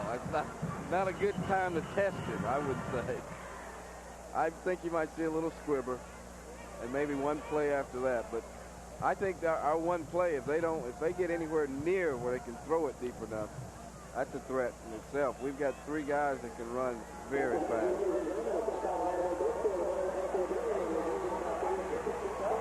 18 seconds to go. There's the scoring drive for Vanderbilt. Again, they chewed up 6 minutes of the clock. That's the third long scoring drive. The time of possession is heavily in Vanderbilt's favor, Bill. That's the way they want it. It's the only way to win. I do think Tennessee gets the ball coming out second half, though. They need to put a touchdown on the board, get up in this game. Jeff Owen, the ball's blown off the tee again, so we got to get Davis to come over and hold it. You know, 2 years ago, we had that real rainy game here where it was just, you couldn't even kick an extra point. It was so bad. Water everywhere, the wind, the thunderstorms. I think that was the 14-7 game. You know, it's amazing that year, which was 88, I guess, was every game Tennessee played in the rain. This year, every game has been in perfect weather. There's a bounding kick. Still loose, and finally Tennessee picks it up. J.J. McCleskey returns his second kickoff of the day. A lot of bodies go flying. 9 seconds now will remain on the clock. 15 yards on the kickoff return for Tennessee. And the Volunteers will have it as McCleskey, a walk-on from Carnes High School in Knoxville, has earned a starting spot this year and has gotten a chance to run back 2 kicks today. There's the story. 9 seconds to go, and Vandy leads by 3. Tennessee's just going to go down on this one. Play it safe. Take it to the house and regroup. And the clock winds down to 3, 2, 1, and that's the half. And the Vanderbilt crowd salutes its football team going to the locker room. Lots of black and gold waving as the Commodores go in, leading 17-14 at half. Let's go to Steve Phillips now, Coach. The Tennessee strong points lie with their offense, and they've got to answer the challenge right here. Take this opening kickoff and make a good showing. Not necessarily put it in and score, but they've got to move it down the field and establish themselves again. This is a whole new half, and they've got to establish it right off the bat. Vanderbilt will have the wind at its back to start the second half. Tennessee has its cluster of D-backs. That's McCleskey 6, Anthony Morgan 80, and Dale Carter 18. Standing, ranging from the 15 back to the 5-yard line. Let's see what Owen does with it. He picks it short. It's going to skip and bounce and taken by Carter. Or Anthony Morgan. Morgan to the outside. And is rolled down at the 42-yard line. Another excellent return. Robbie Young makes the stop along with Mike Gandolfo. Counters the short kick. I don't get it. You're kicking it short, and teams are getting the ball at the 40-yard line. What they're trying to do, they're so afraid of kicking the ball to Dale Carter. And the Tennessee return team is playing little games with a kicker back there. They're lining up in different positions, and they're afraid of Dale Carter. By doing that, they're giving great field position to Tennessee. 42-yard line. Tennessee 1st and 10. Thompson. Stop. No good. Good coverage by Vanderbilt that time. Vandy got some penetration. Derek Sarter makes the stop. Bill, he wasn't supposed to play. No, and he's one of the few seniors on the team. He's out of College Park, Georgia, number 35. He, along with Kenny Pulse, the only seniors that play at all on defense. I think there was a little miscommunication there between quarterback and running back, Andy and Tony. Pickup of 2 yards, maybe a yard and a half for Thompson. Play action. Vince Moore's open, wide open, but they miss him. Moore came in the seam. There wasn't any within 5 yards of him, and Andy overthrew him. That's the same play I mentioned in the first half that Anthony Morgan was running the same route, and he was wide open. We got a replay. He was wide open. He's coming underneath the coverage. The top of the coverage has been taken off by Carl Pickens, who's running a deep post. He's getting the coverage to go deep, and underneath is wide open in there. He just didn't get the ball to bench that time. 3rd down and 9. Kelly's statistics not exactly glowing right now. Again, the underneath pattern. Pickens has got it. 1st down to the 45-yard line of Vanderbilt. Robert Davis was there on man-to-man coverage, but Pickens did the curling and beat him. That was a great route by Pickens, and Andy just dropped back. They were in a zone coverage. He had to wait for the linebacker to drop, and Pickens just picked the first hole coming inside. You'll see right here. Throws it right in the hole. Pickens gets it, protects it, takes the hit, 1st down.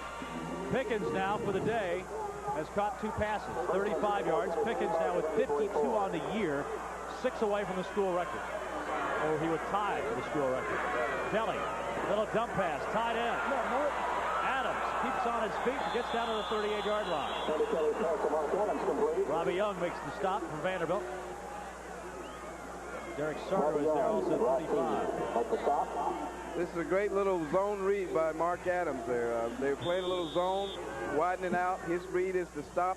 If they're widening out too wide, stop inside of them. If they go with you, post yourself off and make a good zone read. Sit down in the hole so Andy can get you the ball. You know, they talk about Tennessee not throwing at the tight end. That's the 29th reception this year for a Tennessee tight end. Thompson on the deep handoff. Foot race to the outside. And Thompson close to a first down. Finally stopped by Robbie Young, number 9. Well, I tell you, a foot race between number 30 and number 24 is going to be in Tony Thompson's favor every time. Meach doesn't have the speed. That's just not a good matchup for Vanderbilt. We'll talk about Shelton Quarles a little bit. He was there around the tackle. He has really been the biggest surprise, I think, of the defense. He has. He was very lightly recruited, but Doug Matthews likes to compare him to a Darryl Hardy. Darryl weighed probably 195 when he first got to Tennessee. Well, Quarles weighs about 195. He normally tries to play at 205. He told me 2 Wednesdays ago that he lost 10 pounds in practice. They ran him so much, so he was weighing about 194, and bless his heart, at 194 he's playing some middle linebacker. That's very difficult. In high school, though, he was in on an amazing 303 tackles, and this year, after missing 4 games, he leads the team in tackles with 98. So there's a guy with a big heart, a lot of guts, and he's going to be a good football player, real good when he puts on a little weight. He's not bad right now. No. 3rd down and very, very short, couple of inches. Poles the fullback, Thompson at tailback. Kelly going to do it himself. He's got plenty. First down, Tennessee at the 32-yard line of Vanderbilt. Nothing simple, Condors. They're just doing basic plays. Well, that's one thing about a veteran offensive scheme and people. You don't panic. You don't come out and try to do things that are not familiar to you. You do what you've done all year long. You have to have confidence in what you do. And this Tennessee offense is just that. They're not going to get rattled because they're 3 points down and they're playing at Vanderbilt and they're supposed to win by 50. Yeah, that's not going to rattle them. They're going to keep doing the things that have gotten them where they are. Vanderbilt, 7 men on the line of scrimmage. Kelly reads it, flips it out in the flat. He's got his tight end, Von Reeves, to the 21-yard line in the first down. Robert Davis knocks him out of bounds. He picked up the hot receiver. He read the blitz. That's a little dump pass, and I tell you, Von Reeves just goes right to the flat. The wide receivers that came inside, the defense just kind of fell in with him because he caught the little in pattern on 2 plays before, and they forgot about Von Reeves running the flat right underneath the in pattern. Great read by Andy. Tennessee with the ball at the Vandy 21. Vandy leading Tennessee 17-14. Option again. Thompson pulls out in front of him. Vanderbilt turns him back in. Thompson doing it on his own down to the 11-yard line. He got a block in the corner kind of by Poles, and Thompson did the rest by himself. Sweet feet, that's what they call that.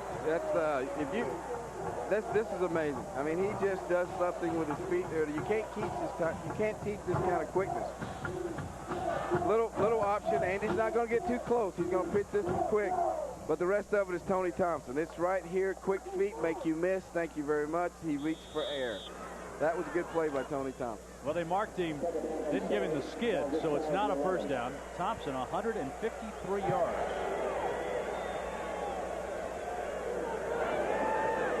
Big hole up the middle. Tony Thompson, touchdown Tennessee, and the Volunteers have taken the lead in the 3rd quarter.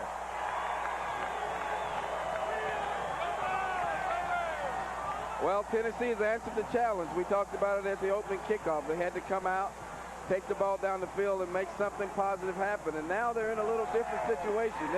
They're going to be trying to stop the Vanderbilt defense. I mean, the Vanderbilt offense now with a lead. They haven't done that all year.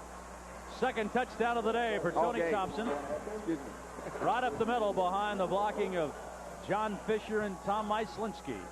And Greg Burke trying to tack on number 21. And does so. Tennessee with 11:24 to go in the 3rd quarter.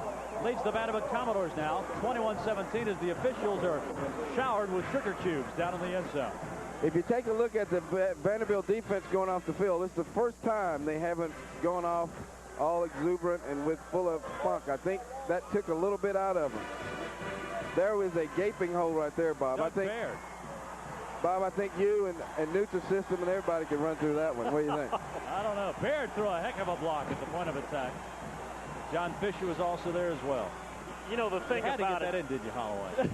Go ahead, Bill. You know, the thing about it is you have to have people who have experienced winning and know what it takes in a tight game to get what needs to be done. And in Vanderbilt's games this year with Ole Miss against Kentucky and Georgia, they had a chance to win the game in the fourth quarter, and they didn't have that one individual, Conridge, or that one guy to step up and say, this is what you have to do. Yeah, you're right about that. I tell you what, too, if it ever came down to it, the way the lineman is right here, there's an onside kick possible. We got 3 guys outside the hash, they got 1.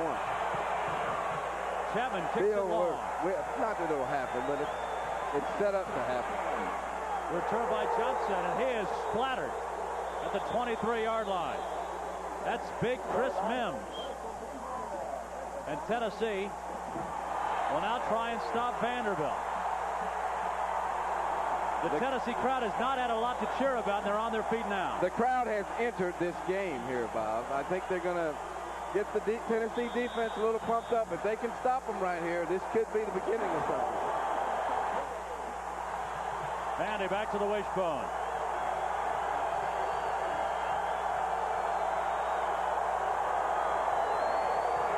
All up the middle again. Mark Johnson.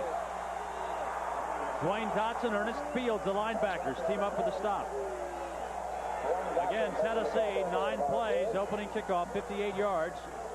And Tony Thompson with his 14th touchdown of the season. Second today. Second down 6.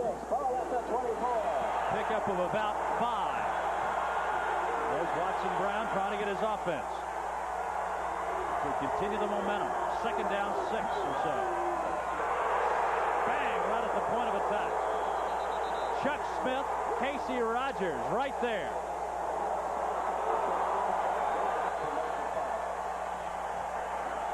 Big play for good. Well, I'll tell you, that was just a great defensive play. And this Tennessee defense is very inspired these first 2 plays. This is a big play for them right now, though. Casey Rogers with a big stop. Third down.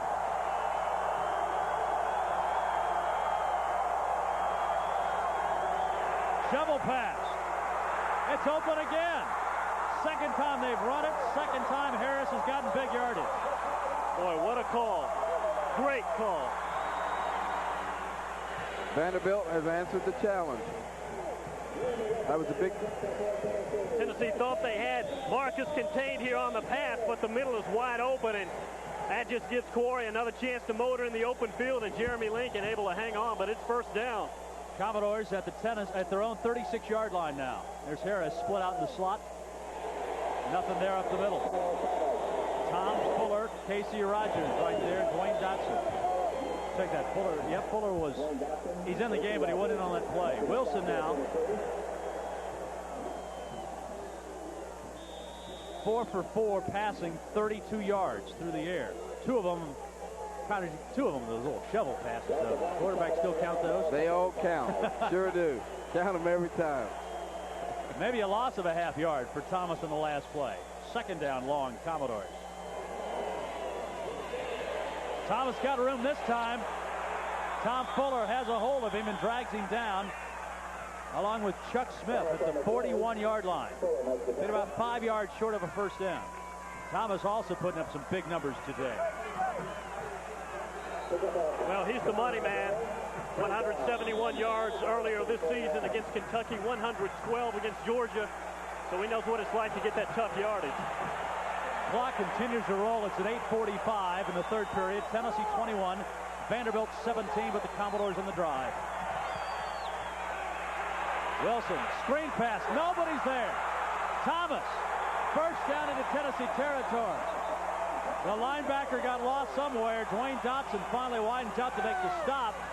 But Carlos Thomas came wide open. And he's gonna go off the field. I don't know if he's just a little winded or tired. You know, this game, the way Watson Brown is calling this game, is very reminiscent to 1982 when he was George McIntyre's offensive coordinator. Screen passes, shuttle passes, just to keep the defense off. Now the middle ought to open up a little bit if Vanderbilt's offensive game plan works. Thomas is out. Brett Hazen at fullback, but the handoff goes to Harris. Harris picking his way and is knocked out by Dale Carter. Tennessee shuttling defensive tackles. J.J. Surlis back in there trying to find somebody that can contain this wishbone. Yeah, if Tennessee's going to stop the run like they did the first couple of times here in this drive, Vanderbilt's just going to throw the little dump passes on 3rd and 4 and 5. And after Tennessee starts watching that, they'll just go right back to the ground game up the middle. And you just saw Corey Harris, first down, good playoff right guard. Second down. Hayes up the middle. Breaks it into the secondary and is stopped inside the 30-yard line. Ernest Fields finally gets him with J.J. McCluskey. But Vanderbilt's got another first down, and they are showing no signs of slowing down. Godric? They are executing very well. And you see right here, middle linebacker gets overruns a little bit, gets blocked and screened off. Bill watch the block by Brothers. Big Kevin Brothers, 290 pounds of him. Gets a hat on Dwayne Dotson. They double team him.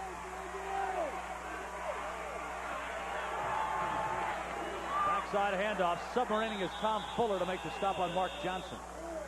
Not much there that time. The key is, Steve Sloan pointed out, Bill, time after time when we talked to him yesterday, if Vanderbilt can get to Dotson, they can beat him. Yeah, you can kick out that middle linebacker right now. Kerry Bailey, I believe, with some cramps, if I'm not mistaken. He's just cramped up a little bit. But if they can get a hat or somebody to seal off Dotson, that middle normally will be open. As I said, Tennessee's played some real good centers this year. Roger Schultz, Alabama, a very good finesse center. Bob Meeks, Auburn. Ole Miss had Dawson Pruitt.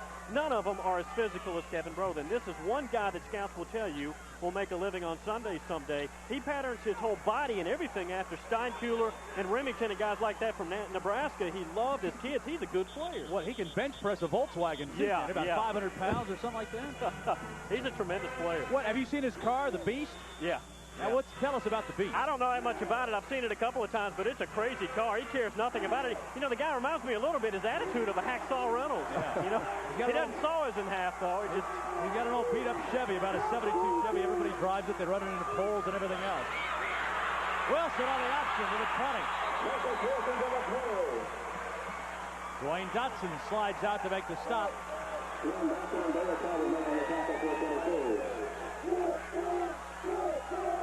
Vanderbilt's going to be short of the first down. Again, Vanderbilt blocks the middle linebacker. Dotson finally gets out there and makes the stop.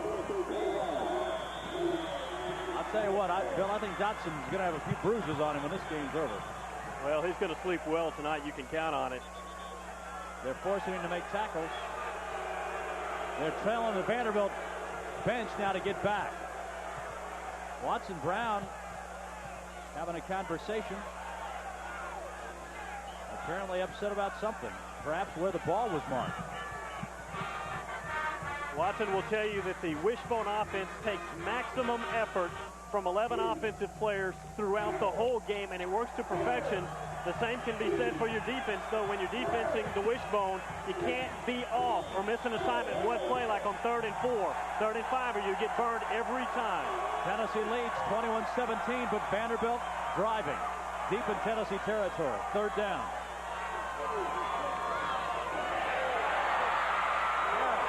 Fumbles the football. Corey Harris got it back. Ernest Fields with another tackle. 8 tackles for Ernest today. Dotson has 10. Tell you, the Tennessee defense did a good job of stringing it out. And like I said before, one of Larry Lexwell's forte is stopping the wishbone or the down-the-line option wide. You're not going to beat him wide on it. You might beat him inside, but he's going to shut it off if you think you're going to beat him wide. So Vanderbilt decides to go for the field goal. Owen hit one earlier from 38. This one from 36, and it is good. Second field goal for Owen today. And Vanderbilt has cut Tennessee's lead down to 1. 5:19 to go, third quarter. And the Tennessee Volunteers lead Vanderbilt 21-20. Let's go down to the field and Steve Phillips. Bob, I'm with an interested spectator. This is Chris Gaines, of course, a linebacker a couple years back at Vanderbilt. You've been pretty interested in the game so far, I know. We got a great ball game here. Vanderbilt's getting a little momentum going, and it's a tough, aggressive football game. This reminds you of that wild one we were talking about at Neyland Stadium about 3 years ago? 28-0 going into the third quarter. This is the same type of ball game. They need to hang on and keep playing tough, and they can pull it out.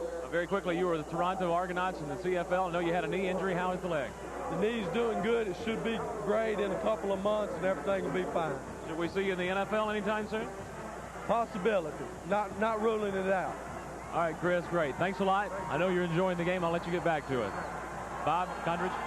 I didn't know it was Toronto Argonauts Day here. Condridge is an old Argonaut. Oh, yeah. I knew he was up there. One of my old coaches is there, Don Matthews, excuse me. And in fact, they got beat in the Eastern Final to go to the Grey Cup. And the team that beat them, Winnipeg, ended up winning the Grey Cup this year. So they got beat out by the Grey Cup winner. You saw the scoring drive for Vandy on the field goal. 12 plays, 61 yards, 6 minutes.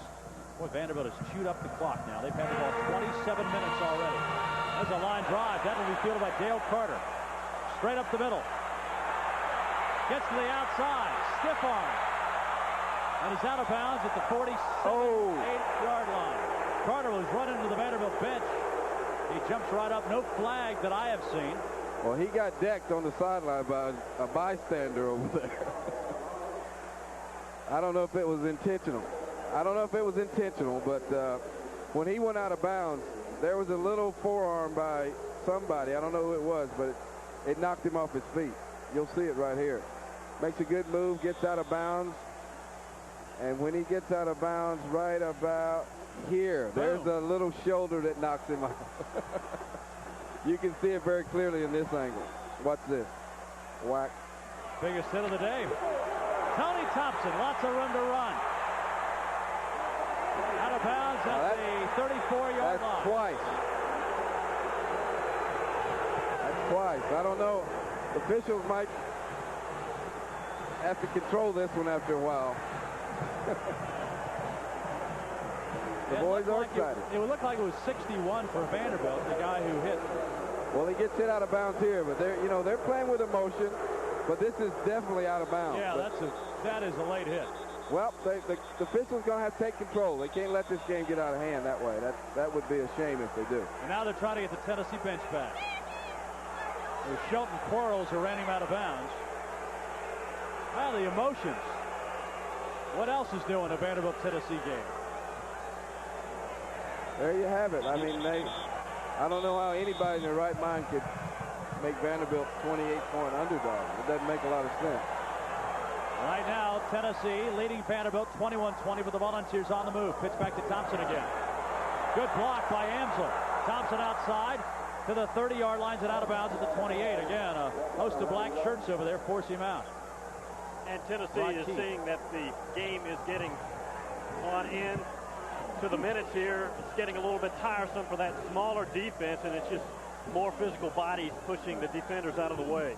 Yes, you can tell that it's taking its toll, but I think Coach Brown has substituted enough that you might be able to hold on. But when you're 3 deep and playing against somebody that's 1 deep, fourth quarter usually will be yours. Thompson again. This time chased down from behind, but he's still going to get close to a first down. Derek Sartor runs him down from behind. Thompson today has carried the ball. Before that, he's carried it 20 times now for right at 190 yards. So that's right at about a 9-yard average for Tony Thompson today. It's a first, no, it's third down and short. Third and short. Kelly Day is being looked at on the sideline. They're giving us a quarterback sneak here. Yep. Kelly takes it and gets the first down. You gotta, if you don't cover up the center and you play wide tackle and slant it in like that, you're going to give them the quarterback sneak. And Andy's a smart guy. He's not going to take a chance of handing the ball 6 yards deep when they're giving you an automatic first down. First down, Tennessee.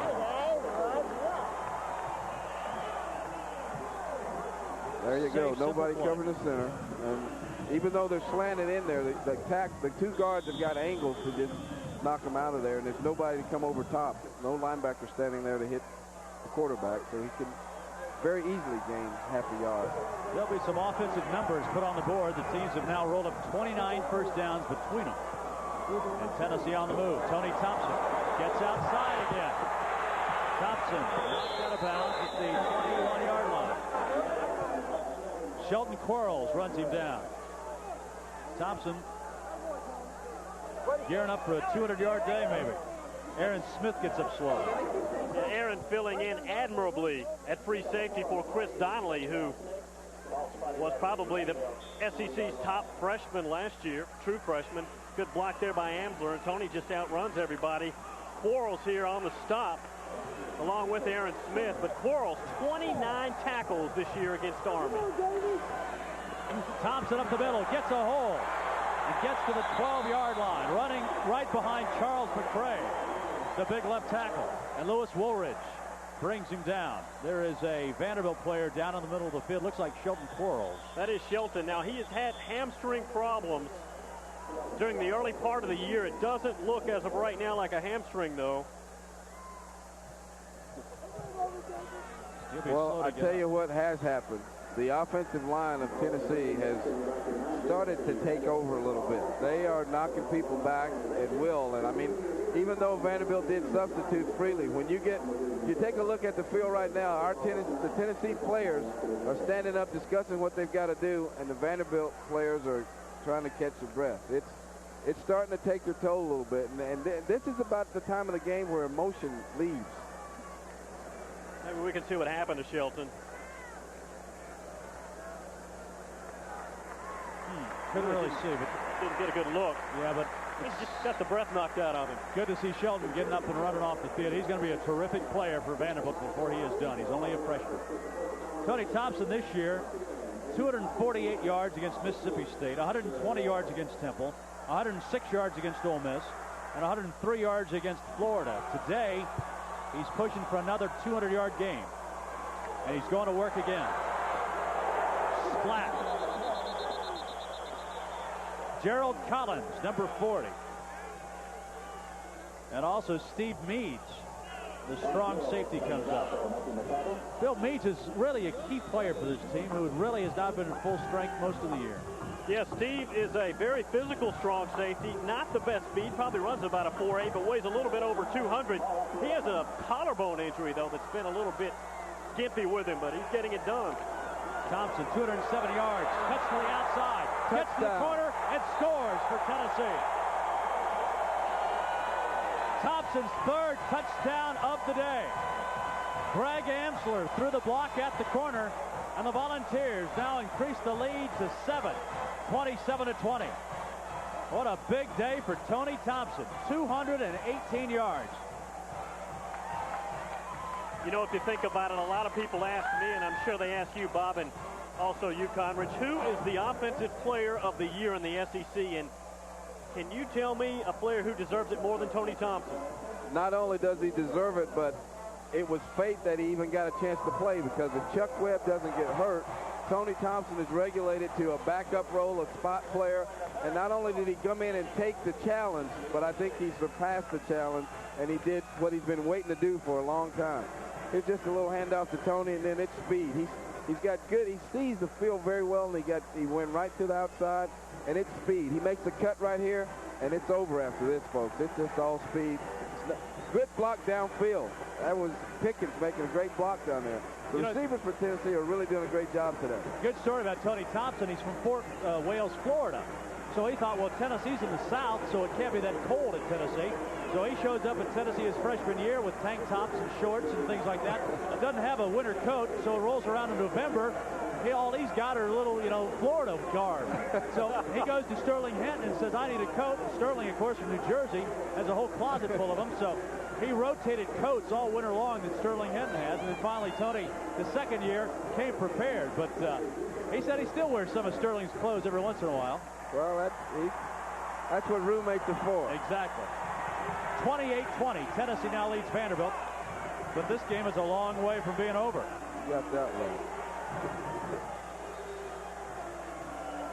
Tennessee defense has been challenged again. They've got to stop them.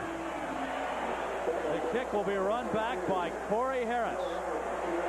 He's got a hole. He's at the 30. He's at the 38-yard line. Great return. Harlan Davis finally ran him down 38 yards. Corey Harris. And Vanderbilt's in business again, Bill. Well, field position hasn't been a problem for either team in this game, and Corey finding the seam up the right side. That's Dale Carter in there to clip him down, but Corey has a touchdown in his career. I believe it was against Georgia a couple of years ago. Harris, a junior out of Indianapolis. Wilson's going to got a man wide open. He waited too long, and the pass is incomplete. No, it's called interference. But an interference. Greg, Bill, was wide open, and it took Wilson a second to see him. Yeah, Marcus took a little bit too long. Derrick almost still caught the ball. It's going to be a penalty against Tennessee. Remember, it's not from the spot of the infraction. You take it back to the line of scrimmage and go 15 yards. So that was a big play for Vanderbilt. He was open right there. Nice call here, though. The wishbone the whole game. Everybody getting sucked in, trying to stop the run, and why not go for it? And that's what they do here, and they get a good call. Dale Carter, kind of a close one, but they saw it as interference, maybe a little bit questionable, but I tell you what, he did a good job just knocking that ball away, because if he catches it, if it's interference or not, Vanderbilt still gets the ball where he caught it. Defensive back can have a different attitude now. Go ahead and give the interference call. 15-yard penalty now. And so Vanderbilt has the ball in Tennessee territory, down by 8 with 2.5 minutes to go. Third quarter. Hayes up the middle. Casey Rogers that time came up and gave Marcus Wilson a shot after he handed the ball off. Tom Fuller made the stop. Crowder Dick talked about doing that. Make Wilson pay every time he hands it off. That's Larry Lacewell's philosophy. If you're going to run the veer, then your quarterback, you better be a tough guy. He's going to get a little shot in the face every time they get a free opportunity, as long as it's legal. They want you to hit him. 2 minutes to go, third quarter. Marcus Wilson has a second down and about 7. Another big hole. Good. Derek Payne got stood up by Dwayne Dotson.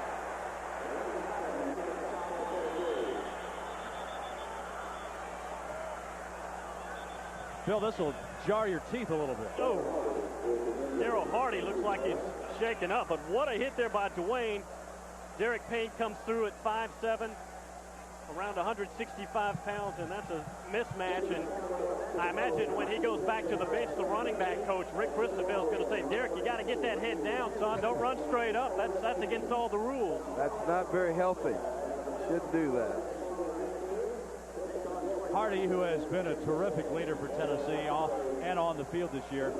Third on the team and second on the team in tackles with 87. Ernest Fields, by the way, leads the Tennessee defense in that category. Coming into today's game, 125 tackles. And, of course, Fields last week was the SEC Player of the Week defensively for the 16 tackles against Kentucky. Hardy, I think, probably just got his bell rung a little bit. Yep, looked like he got a knee to the helmet there, right in the back. That's a wake-up call, isn't it? Oh, yeah, he'll be back, though.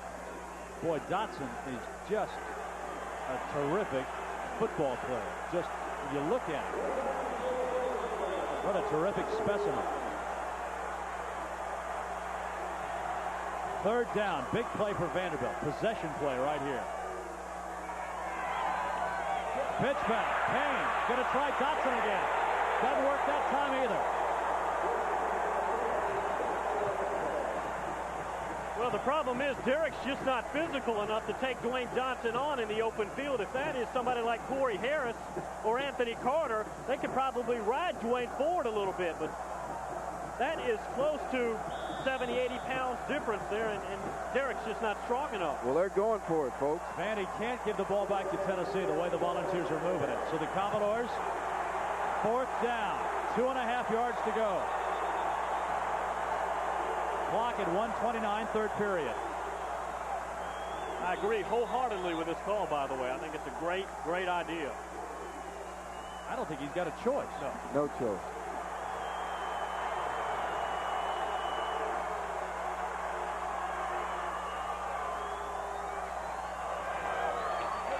Pitch, nothing. Jerry Lincoln stops Derek Payne. And Tennessee's defense answers the call, and the Volunteers take over. That was a great, great defensive play.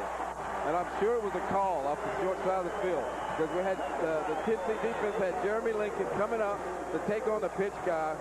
And I mean, watch the quarterback get hit. Everybody had a man. They stuffed it up.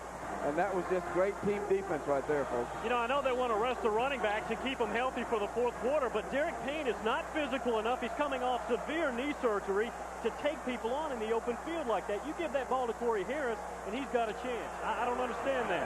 Kelly trying to break it open. Being chased down. He's going to be dropped. Tom Vincent penetrates and drops it.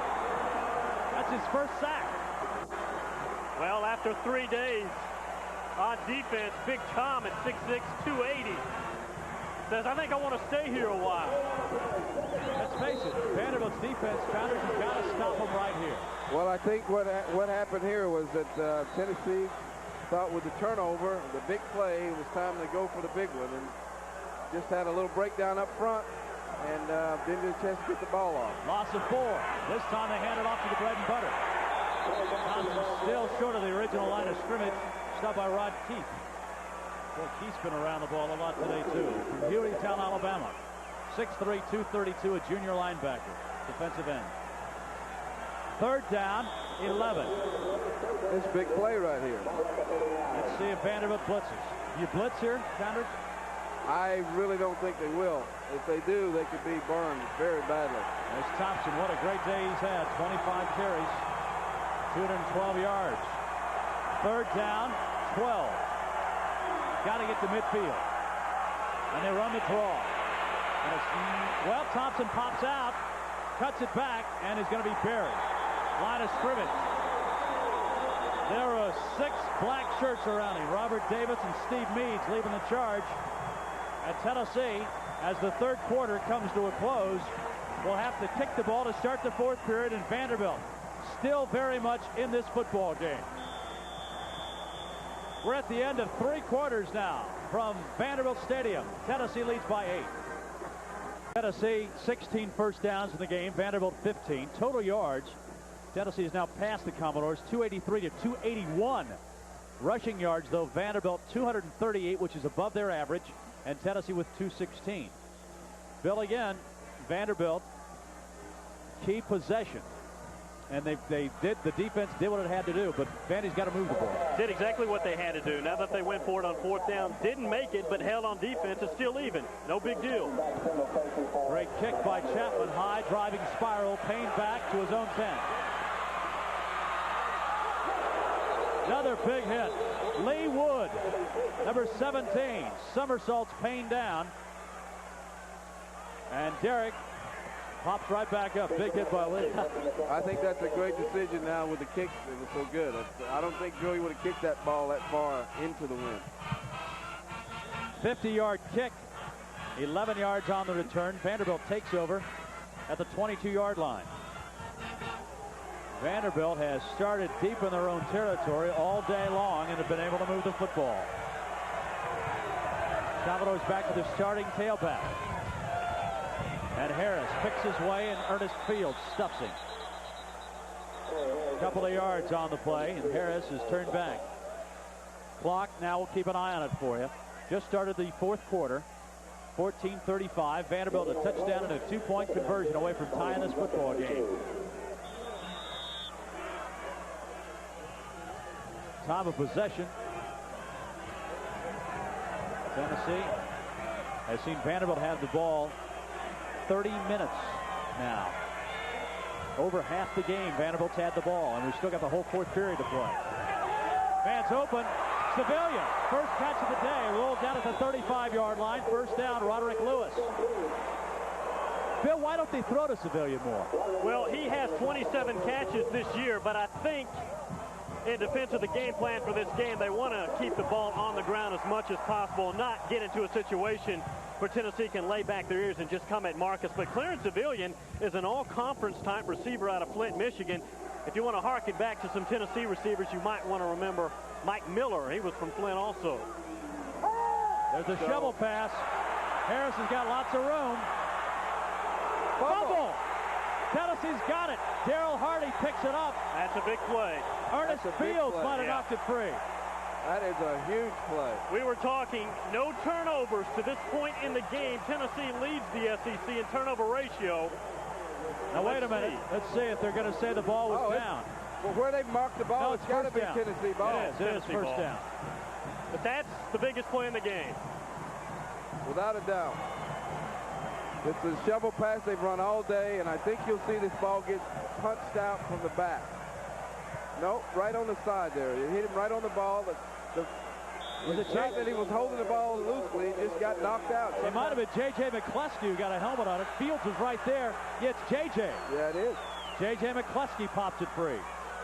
And Tennessee back to work in Vanderbilt territory. Kelly's going for it all. Anthony Morgan has... Oh, it's broken up. Great play, Aaron Smith. Oh, my, what a play. Morgan had touchdown, lighting up with his face. And Smith came in. Great defensive play. This ball could have been thrown maybe a little bit sooner, but look at the recovery time right here. Great defensive play by Vanderbilt. Oh, my. Great play. Chris Donnelly gets hold of him, he would say, that's the way I draw it up every time I break as a free safety. That's perfect. Smith, who is playing in the place of the injured Chris Donnelly, the freshman from Troy, Ohio. Second down and 10. Tennessee back to the running attack. Kelly got some room. Oh, me. To the 30-yard line. Amsler threw a block at the point of attack. And Kelly, longest gain of the day for Kelly. And Smith pins him. Lightning does strike every once in a while now. Oh, goodness. Andy's a good enough athlete. What I like here at the end of this thing, he said, well, I've had enough guys get down on the ground. This is Tony Thompson's job to run the football. That's a good decision, though, by Andy. I think that's his longest run of the season, 15 yards. First down, Tennessee. Thompson ridden down by Rod Keefe again. You've got to admire Vanderbilt's defense. Coming into the game, undersized, undermatched, and they have stayed with Tennessee toe for toe, Bill.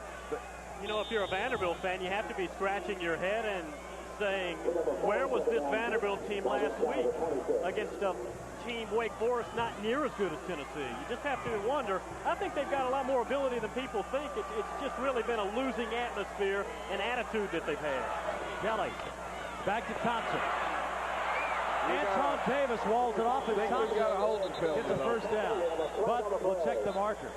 That's usually holding. We need to correct ourselves. Andy Kelly's longest gain of the season, 19 yards against Temple. So that's his second largest. The holding penalty against Tennessee. Let's see if we can right up the middle. Maybe, well, I don't think it's Davis out there. It was right in the middle of the field. So Davis, by the way, will be featured on the NBC Today program Monday. He'll be the NBC Athlete of the Week. So watch Today around the state on Monday and see Anton Davis. He said he wants to be interviewed by Deborah Norville and not Bryant, though. Well, Anton is a big lineman's body, but he's like a quarterback mentality. Yeah. He likes to tape his waist up and wear he likes to wear the tails. He likes to dress up and look like a running back. Yeah, he graduates, by the way, this semester from Tennessee. Kelly, second and long. Got a man open in the flat. That's his tight end, Von Rees. Down to the 21-yard line. Gary Rogers, the linebacker, gets out there and finally stops him. Second catch of the day for Von Rees. This is just a little simple isolation pattern with your tight end down and out. Von Rees catches it. Andy makes a great decision, throws to the guy that's getting the one-on-one coverage. And when Tennessee can get you into that situation, they have a much better chance of succeeding. That was a big play. That leaves them third and short. Third down, short, Tennessee. Thompson in the tailback. Gets the ball. gets the first down to the 19-yard line. Shelton Quarles makes the stop again. Bill, you just sort of feel Vanderbilt just running out of gas. Yeah, you can only do so much when you're physically outmanned, but that was a nice hit there after about 3 yards. Shelton Quarles right in the hole, flush up in the hole, meeting Thompson and taking him down. Clock runs, 11:32 to go. Tennessee trying to build on its 8-point lead. Thompson, another cutback. Not much there. Didn't get back to the line of scrimmage, lost a yard. David Neal, a freshman from Columbus, Ohio, comes in and makes the stop. David, a 6'4", 220-pound freshman from Columbus. Buckeyes let him get away out of Ohio State territory to come down and play at Vanderbilt. He's going to play a little defensive end in his future after this year. Play a little linebacker right now. They've got him playing as the left defensive end. Second down, 12. Kelly finds Pickens, and he's got a touchdown. Carl Pickens, you talk about running a flag pattern. He was right on top of it, and Kelly right on the money. Pickens, the touchdown, and Tennessee leads 34-20.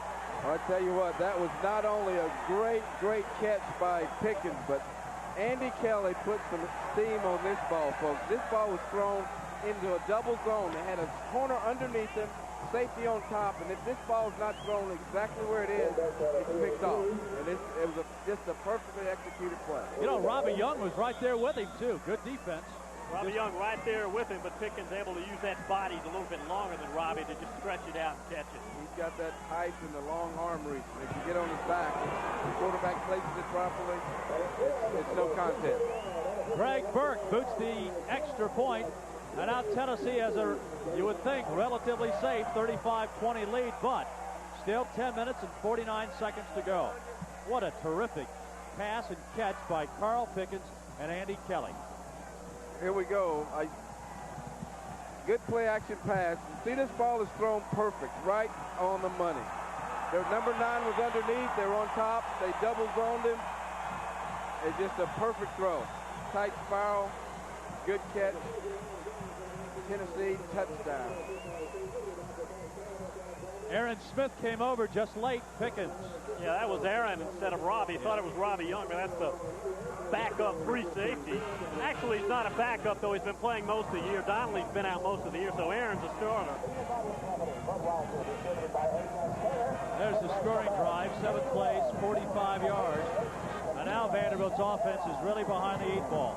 It's a ball control running offense that is now down by 2 touchdowns. Joey Chapman to kick it off for Tennessee. Carl Pickens, by the way, now with 53 catches, 5 away from the school single-season record. Kickoff is deep. Vanderbilt. Oh, I'm going to tell you, folks, Mr. Mims just became the wedge breaker, and he made the tackle. That was a heck of a hit. That was really something right there. Mark Johnson saying, who hit me on that one? Chris Mims took on the wedge, and he made the tackle. You'll see a big bot. There he goes. That was that was a point right there. That was a head-to-head. Wake me up. Vanderbilt deep in its own territory. They've been backed up all day long, and this is not the time of the game to be back there. Vanderbilt's got to go a long way. Brett Hayes is back in at fullback now, number 6. Wilson going to throw. Mims is chasing him, and he breaks up the pass. Chris Mims swatted it away.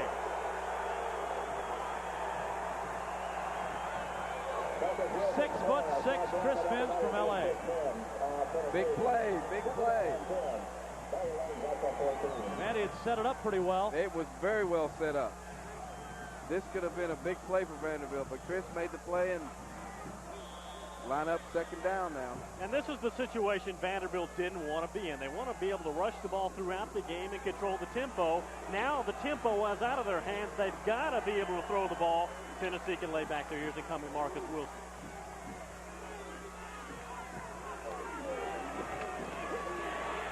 Hayes, lots of white shirts. Shazon Bradley Darryl Hardy back in the game to make the stop on Brett Hayes. Let's go down to Steve Phillips now. Steve? Bob, if you can see momentum swing, you could see it in the faces of the Tennessee defense. The series before, they got the stop Vanderbilt on 4th down, came off the field, barely had time to finish their drinks, and had to go back on the field and look disgusted. Last time, then the offense put the ball in for a touchdown. You could see the relief in the defense's eyes. They've been on the field a long time. Right now, as you can tell, they're pretty fired up. Big play, though, for Vanderbilt. 3rd and 11. Vandy is 0 for 3 on 3rd down conversions. Wilson's got a man open, and Civilian can't catch it. Throw it behind him a little bit. So Clarence Civilian can't corral it, and Vanderbilt's got a punt. And now the flood wall is breaking a little bit. Tennessee's got everything going in its way, and the Volunteers, if they would score here, could pretty much put an end to Vanderbilt's upset bid. Are you thinking what I'm thinking? Mr. Carter. It could happen. It could happen. And I'm sure Watson Brown is concerned about that as well. Lawrence has had a good day today. He needs a good one here. Carter's going to have a chance to return it. Boom! Flag. There's got to be a penalty there. Yeah, you have to allow 2 yards, don't you? Didn't give Carlos him the cushion. Thomas.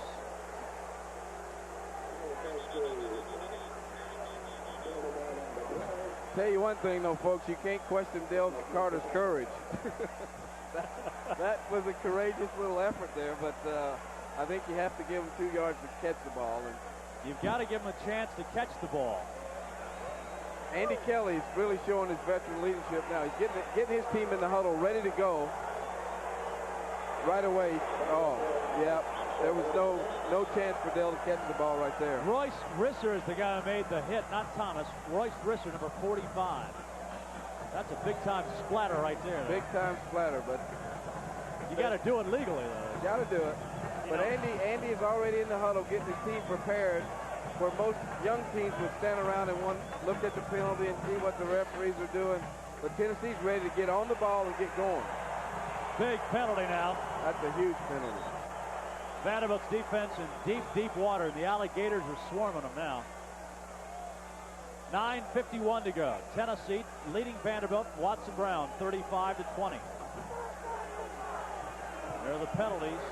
Vanderbilt, the least penalized team in the Southeastern Conference. Only their 3rd penalty of this game. Tennessee, uncharacteristically, has been a team that's suffered a lot of penalties. 58 coming into today's game. The Commodores trying to get some beef in the lineup. A few fresh bodies. They have Rob Jewell, a true freshman from Horse Cave, Kentucky, at defensive tackle. Number 65, he weighs about 280. And 71, Tom Benton's in there, too. So some big tackles in the game right now for the Commodores. I think Watson Brown has just been hit with a 15-yard unsportsmanlike conduct penalty. Well, in defense, Coach, if you're going to go out fighting for your team. I mean, he's got to be upset with that, because that was probably even though the referees were correct, but that's got to be one of his chances to get back into this game. It might have been Shelton Quarles who picked it up, not Watson. Pitch back to Tony Thompson. Tony Thompson on the play. Down to the 13-yard line. Rob Jewell is down there. Looks like Jewell's a little shaken up too. Rob pops up. Thompson has been the workhorse today. He's one of the finalists for the Doak Walker Award. It goes to the nation's top running back. That'll be announced in Dallas. Thompson today, 30 carries, 220 yards. This is carry number 31, and more yards. Touchdown. And Thompson scores for Tennessee. His 3rd of the day. Tony Thompson gives Tennessee a 41-20 lead.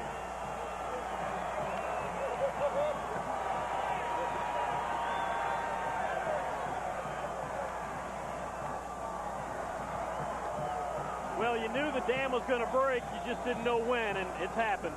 Well, 4 touchdowns for Tony Thompson ties a single game scoring mark for touchdowns for Tennessee. The kick is up and through for Burke, and it's 42-20, the Volunteers. The last player for Tennessee to score 4 touchdowns in a game, Hubert Simpson, against Notre Dame in 1979. I tell you, Bob, from this performance by the Vanderbilt team, I think what is inevitable, and it might happen, could be reversed. I mean, it might happen that Coach Luke, okay, yeah, that about tells it all. But I tell you what, it was a great valiant effort. It's not over yet, but it's pretty bad. But instead of getting rid of the coach, maybe I ought to try getting him some better players, because I think he's got this team headed in the right direction. And they've shown today that if they're fired up and emotion sets in, they can play with the best of them. They just don't have enough bodies. I'm sure we'll talk about this more, but I think getting rid of the coach is a grave mistake. Big mistake. They've got some talent. They're just awfully young, and it's tough to play against Tennessee when you're playing freshmen in the secondary. Today's game by Thompson, the 4th best rushing day in Tennessee history. Vanderbilt one more time. Harris to the 28-yard line. That's where the Commodores will take over. Let's go down to Steve Phillips now. Well, Bob, if you had your morning coffee, you may recognize these. These are lumps of sugar, little sugar cubes. And if you didn't have them in your coffee this morning, you might also see what they are, because they're all over the end zone down here in the Tennessee section. All the white that you see in that end zone, sugar cubes, of course, for the Sugar Bowl. Quite frankly, as one who's been hit in the head with one of these, I kind of wish they were going for the Rose Bowl. They're a lot softer. Looks like snow down there, doesn't it? 9 minutes to go. Tennessee 42, Vanderbilt 20. Commodores stay at it on the ground. Mark Johnson. It's good. You're getting a lot of yardage. You're getting a lot of statistics, but you're running that clock. That's right, and statistics are sometimes misleading. I think if one of the most misleading statistics I have, and I always look at it, a guy tells me I was the leading kickoff returner in the league. Well, that just means you got kicked off more, but I mean, it's very misleading. Or you lead somebody in pass defense because they don't have to throw the ball again. That's true. Dwayne Dotson. Oh, my. Dwayne Dotson makes the interception for the touchdown. The 4th time this year that a Tennessee player has intercepted a pass and ran it back all the way. Chris Mims is the guy who penetrated, and Dotson gets the gift and the touchdown.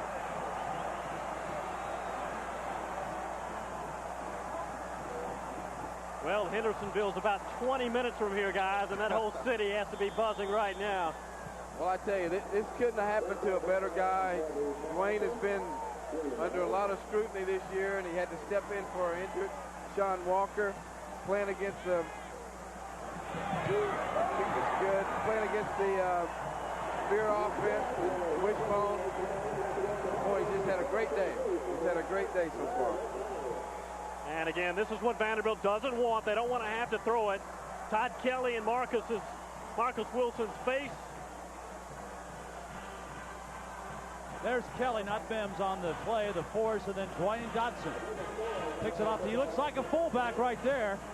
We talked earlier, Tommy West would love to have him at fullback next year, but I think he's found a home. Coach Bill Derrick, the coach in Hendersonville, saw that many times when he was a fullback, him running all alone for the end zone. Look at the day for Dotson. 13 tackles. I would say that there's a pretty good chance Dotson's got a leg up for Defensive Player of the Week. I would think he'd have a great shot at that. Yeah, that might even be an understatement. 13 tackles, 1 touchdown, and this game's not over. He's going to get a few more chances to make tackles.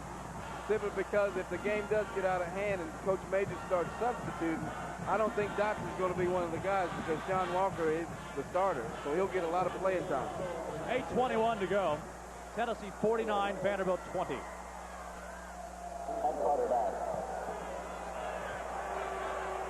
Kickoff, Johnson deep.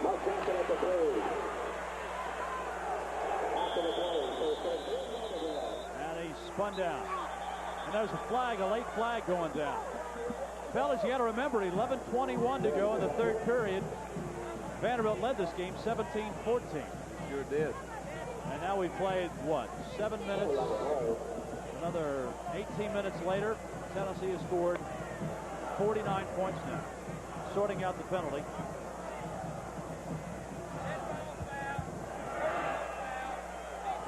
No. Tennessee. That's one thing you can't do. You can't be a great football team if you can't be disciplined. And just the same thing it takes to be a great loser, not a great loser, but except loser, it takes it to be a great winner. You got to have a little class about you. I hope we don't get into a little pushing, shoving match here. That's not called for.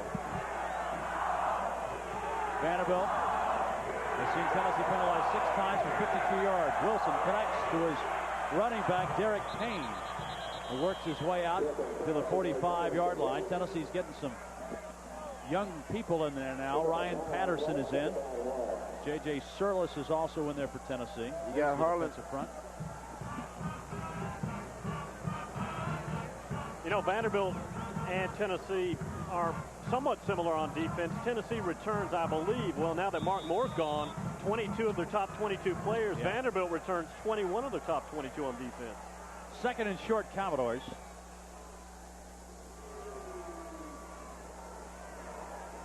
Hayes stumbles, fumbles, and gets his way out to the 48-yard line, but that's a first down.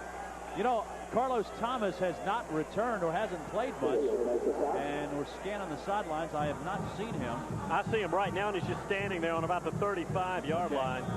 Yeah, you're right. There he is. I think he's fine. There he is. He's got his thigh wrapped up a little bit. Yeah.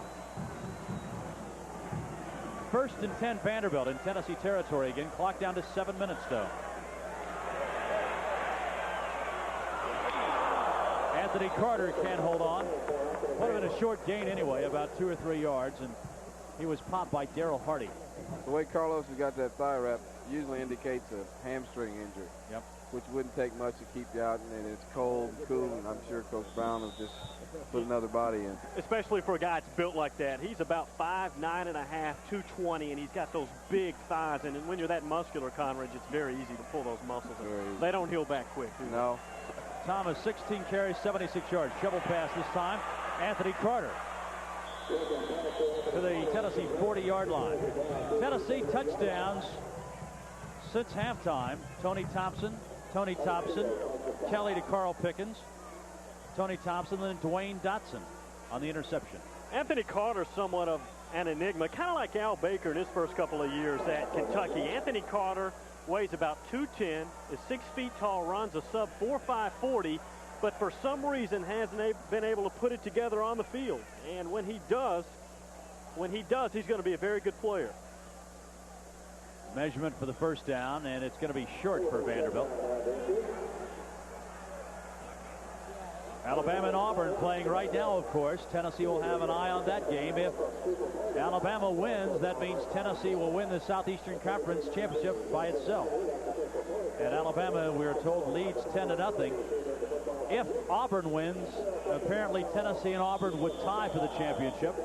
Auburn trying to win its 4th straight SEC crown. Tennessee trying to win its 2nd straight crown. There's Ernest Fields. He's had a big day as well. Tennessee's leading tackler, and he's got 12 today. He's been outshone by Dwayne Dotson. Oh, whoa! Good morning, Mr. Hayes. Right in his face was Chuck Smith.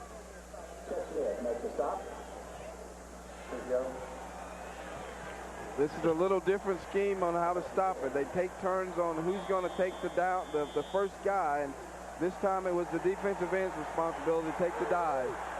And that's a good gamble when it's short yardage like that. But Watson Brown watching the clock wind down. 6 minutes as Commodores trying to maybe make a miraculous comeback.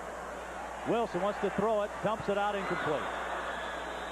Was in a bad situation. Tennessee had to play well defense, and Anthony Carter was the only outlet, and the pass was too hot to handle.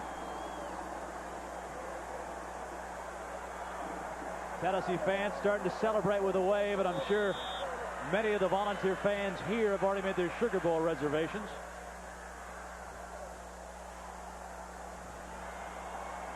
Oliver Dellery talked with him at halftime. He said, this kind of game gives me ulcer. 17-14 Vanderbilt. Blitz. Wilson dragged down. K.C. Rogers. For Rogers, that's his 1st sack of the year. His 5th tackle. and his third for minus yardage of the year. Casey's another guy who he was involved in the suspensions in midseason and has had to fight back through that and has come back to earn his starting spot and is going out this final game of the season on a very high note. I tell you, Casey's a very fine young man, too. I played against his uncle up in Canada. He played for Hamilton. And from a football family. Wilson over the middle. Ball deflected by guess who? Dwayne Dotson. It was intended for Clarence Civilian, but Dotson broke up another pass. You know, the knock on Dwayne early in the season, he's good, he's physical, he's fast, but he doesn't understand how to play middle linebacker. I think if he hadn't figured it out before, he's figured it out today. He's played really well. It took him about a quarter today to figure out where they're all coming from, but as soon as he figured it out, he has turned in a big-time performance. Figure it out and have a career day. Exactly. That's right. Vandy's got to punt it. Kick is angling where David Lawrence bangs it down deep, and it's going to skip into the end zone just barely. Oh, wow. I think it hit a sugar cube and took a right turn. Good have. Tennessee takes over. Let's see who the quarterback is for Tennessee. And it's going to be Steve Matthews from Tullahoma. Corey Fleming is now into the game. Tracy Smith in at tailback. So Bernard Daphne is also in there now at the offensive tackle position. So there's Matthews, 6'4", 194 freshman from Tullahoma. Kind of a middle Tennessee area, Tullahoma. Corey Fleming, Stratford High School, right here in Nashville. I call him Boomer. He looks just like him. Left-handed. Tracy Smith. He gets run down from behind. Joel Walker makes the play. Kenneth Campbell in at fullback. 57 is Mike Stoll. So a lot of new faces in there for Tennessee. Corey Fleming is also a guy from this area. Tell you about Corey Fleming, you might see him with Wade Houston for long. Yeah, he wants to play. He wants to play basketball. They wanted to play last year. And I tell you, I've seen him play. He can deal, can he? Tracy Smith gets to the outside, gets around Meads, and then is knocked down by Robert Davis. Let's go back down to the field now, and Steve Phillips. Well, Bob, we were talking about the joy on the Tennessee bench. J.J. McCleskey out on the field a moment ago yelling across the Vanderbilt players, we're going to the Sugar Bowl. Of course, it's a different story on the other side. Some really long faces, not much being said. One player did tell me, you know, it's been this way all year long. We seem to get up, and then we just let it get away from us. And that has been the story certainly today, as they made a game of it for about 3 quarters. I think you're right, Steve. The fact Vanderbilt plays as hard as it can for as long as it can, and then finally physical size and stamina takes its toll.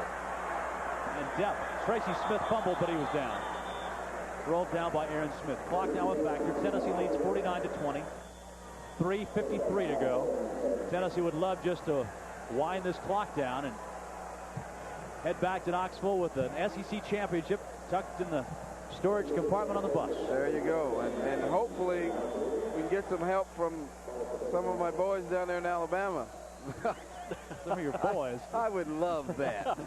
It was nothing I'd like better for them two to fight it out, and one of them beat the other one, and Tennessee wins the championship. That would be wonderful. Oops. Kenneth Campbell got a little anxious there. First down, Tennessee. That'll move them back 5 more yards. Tennessee 49, Vanderbilt 20. I did a little research, guys. I looked back, and in the Vanderbilt Sports Information release, it says the all-time series record against Tennessee is 52-27-5. The Tennessee folks say it's 52-26-5. Vanderbilt says they have one more win than Tennessee gives them credit for. Well, the deal is, in 1918, during World War I, Tennessee supposedly didn't field a team. That's what they say. Vanderbilt said that was a team. We beat them 76-0. I talked to Haywood Harris today, and he said that wasn't a Tennessee team. That was just a group of Tennessee students who played against Vanderbilt. So it goes on. They don't agree on the all-time series record. You know what? They don't agree on much of anything. No. You get right down to it. Isn't that fitting? That's very fitting. Well, the bottom line is that's nice. 76-0, and Vanderbilt said that was a game. That counts. Robert Jewell, another one of the freshmen for the Commodores. You look at the freshmen on this team: John DeWitt, Rob Jewell, David Neal, Gerald Collins, Shelton Quarles, Robert Davis, all Rico Francis, Aaron Smith. Every one of them. Yeah, there's a nucleus for a pretty good defensive team. Whoever gets this team is going to have a decent outfit to work with. Oops. And there's another one. Tennessee jumps. Patrick Lenore. Guess we might as well kick it around a little bit. The newspaper this morning, Bob and Conrad, said that one of the candidates could be Larry Marmie. Now, we all know that he was the defensive coordinator at Tennessee for a couple of years, went out to Arizona State as an assistant, took over after John Cooper left. Apparently, he's not happy out there, would like to get out, and he knows Paul Houlihan because they were at North Carolina together when Marmie was under Dick Crum, so I don't know. It was in the newspaper. I thought we might as well mention it, but yeah, of course there'll be a lot of speculation. Sure. And Watson, I think that the interesting thing about the Watson Brown situation is many detractors. They don't have a tackle in the game, folks. You got to have 11. You got to have 11 most Steve, of the time. you might be a young quarterback, but that was a heck of a time out there because you're going to get killed. There was no left tackle. The University of Tennessee Volunteers back in action in basketball tomorrow.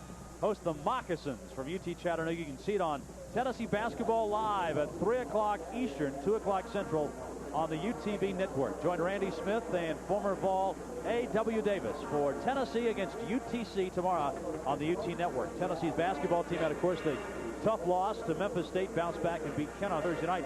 Vanderbilt's basketball team, Bill, last night down by 16 and came back. To Hawaii and came back and won 74-70. And tonight they'll play George Washington. And George Washington upset the host Stanford. The question I have is, why did Mike Montgomery tell his athletic director or whoever it is at Stanford to schedule somebody that could beat the host team supposed to win the thing, and they're not even in the finals? Yeah. You can hear the game tonight on WLAC in the mid-state and across the, I guess, 38 states on WLAC. And the broadcast time is, 9:55 airtime, 10:30 tip-off. Chip Walters will be out there calling it tonight with Ron Bargatze on the Commodore Radio Network tonight. Second down, long for Tennessee. Matthews going to throw up his first pass. Look at his arm. Fleming is down there, and it's batted away. Threw it a little late, but he threw it a long way. Smith and Robert Davis back there. Connors, talk about Matthews, the things he can do a little bit. Well, what he's done from spring to now is just phenomenal. When he first came onto the scene, he had a release that was really, really slow. In his drop back, he would lock himself in so much that he'd have to open up and throw, and it was like he was telegraphing everything that he did. I think he learned the offense a little better, and his throwing motion has become much more fluid, and I think you're going to see a lot from Steve Matthews. Matthews hands off, safe play. Tracy Smith breaks a couple of tackles, still will be 10 yards short of the first down. Dragged down by Lewis Woolridge. So Tennessee will punt. We'll check out the punter. Joey Chapman was coming out to punt. Maybe we thought we might have the second teamer, but Matthews hands it off to Smith at a converted defensive back. Tracy looks like a pretty good running back. What I have to question is I think he wants to kick it outside a little too much. He's not the biggest guy, but extremely quick. They say that they're not going to put him back in the secondary, though. He will be a tailback in spring practice and have every opportunity to win the starting job next year. And, of course, there still are some doubts about Chuck Webb. A, will he be healthy enough? B, will he be able to stay in school? And C, does he want to come back next year? Well, nobody seems to have the answer. Well, I think if Chuck goes through the spring, he'll learn and get the feel of running inside. You mean Tracy? Tracy, excuse me. Tracy does, because there'll be a little bit of a difference next year because some of those linemen are gone. But if you're a defensive back and you're not used to running inside, it takes... It's nasty, huh? It is not a pleasant seat if you don't feel comfortable. Well, I wasn't insinuating that I could. I was just making an educated opinion on it. Clock under 2 minutes now. Tennessee 49, Vanderbilt 20, and Chapman boots another one away. Another good kick. Payne drifts back to his 21. Looks for help. Nobody there except white shirts. Mike Rapine, number 98.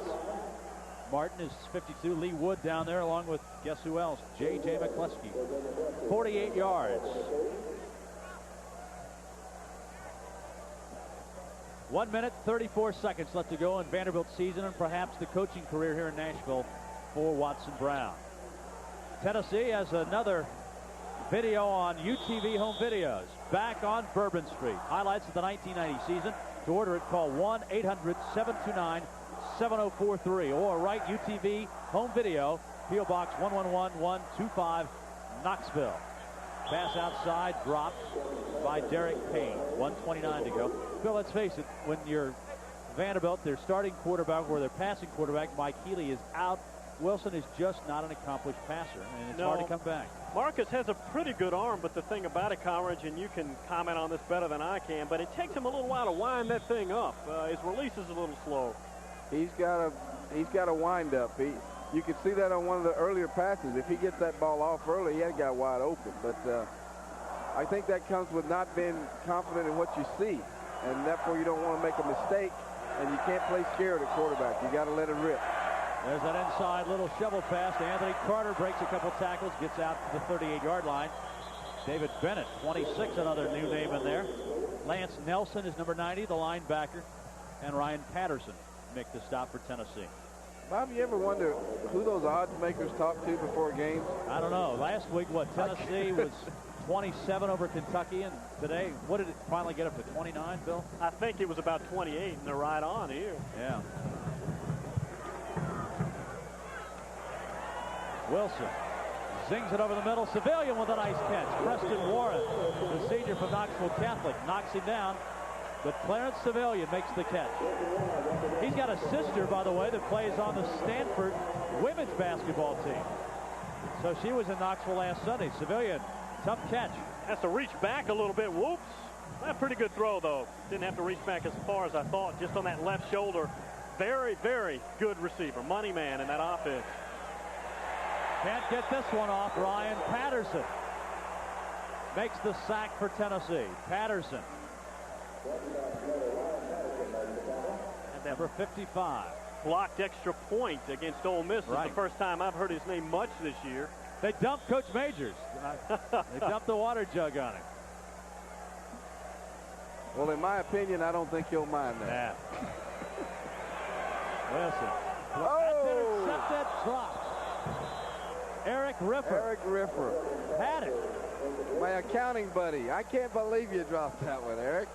I had a chance to go and tell all good things about you. Yeah, that was almost like the Dwayne Dotson. He had nobody in front of him. We got... Eric, it's Coach Majors. Let's see. There.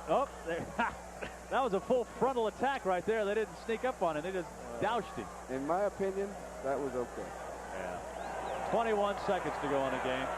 Wilson going to throw to the end zone. Just airs it out, and it's going to be intercepted. David Bennett. Bennett slipped on a sugar cube and went down. That'll do it. David Bennett with the interception. His first of the year.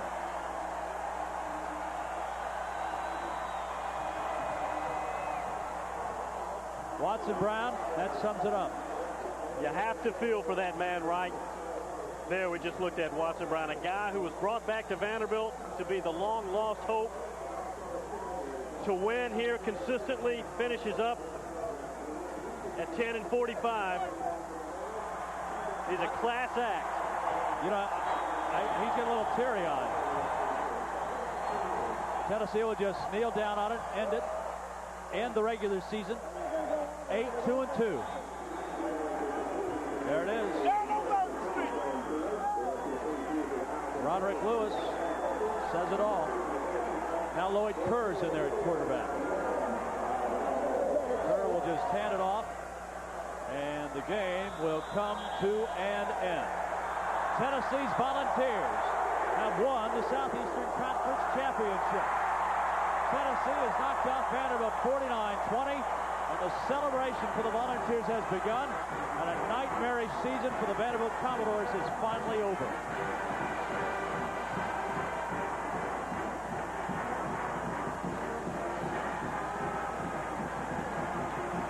I think that's a great little gesture by the offensive receivers down there, going to see the fans at the far end, giving them a little high five, showing their appreciation. I think they learned something from the Notre Dame bunch. They acknowledge their fans all the time, and I think it's great you should on the road. Because when fans take their time to come see you play, you should acknowledge them, and I think that's really great.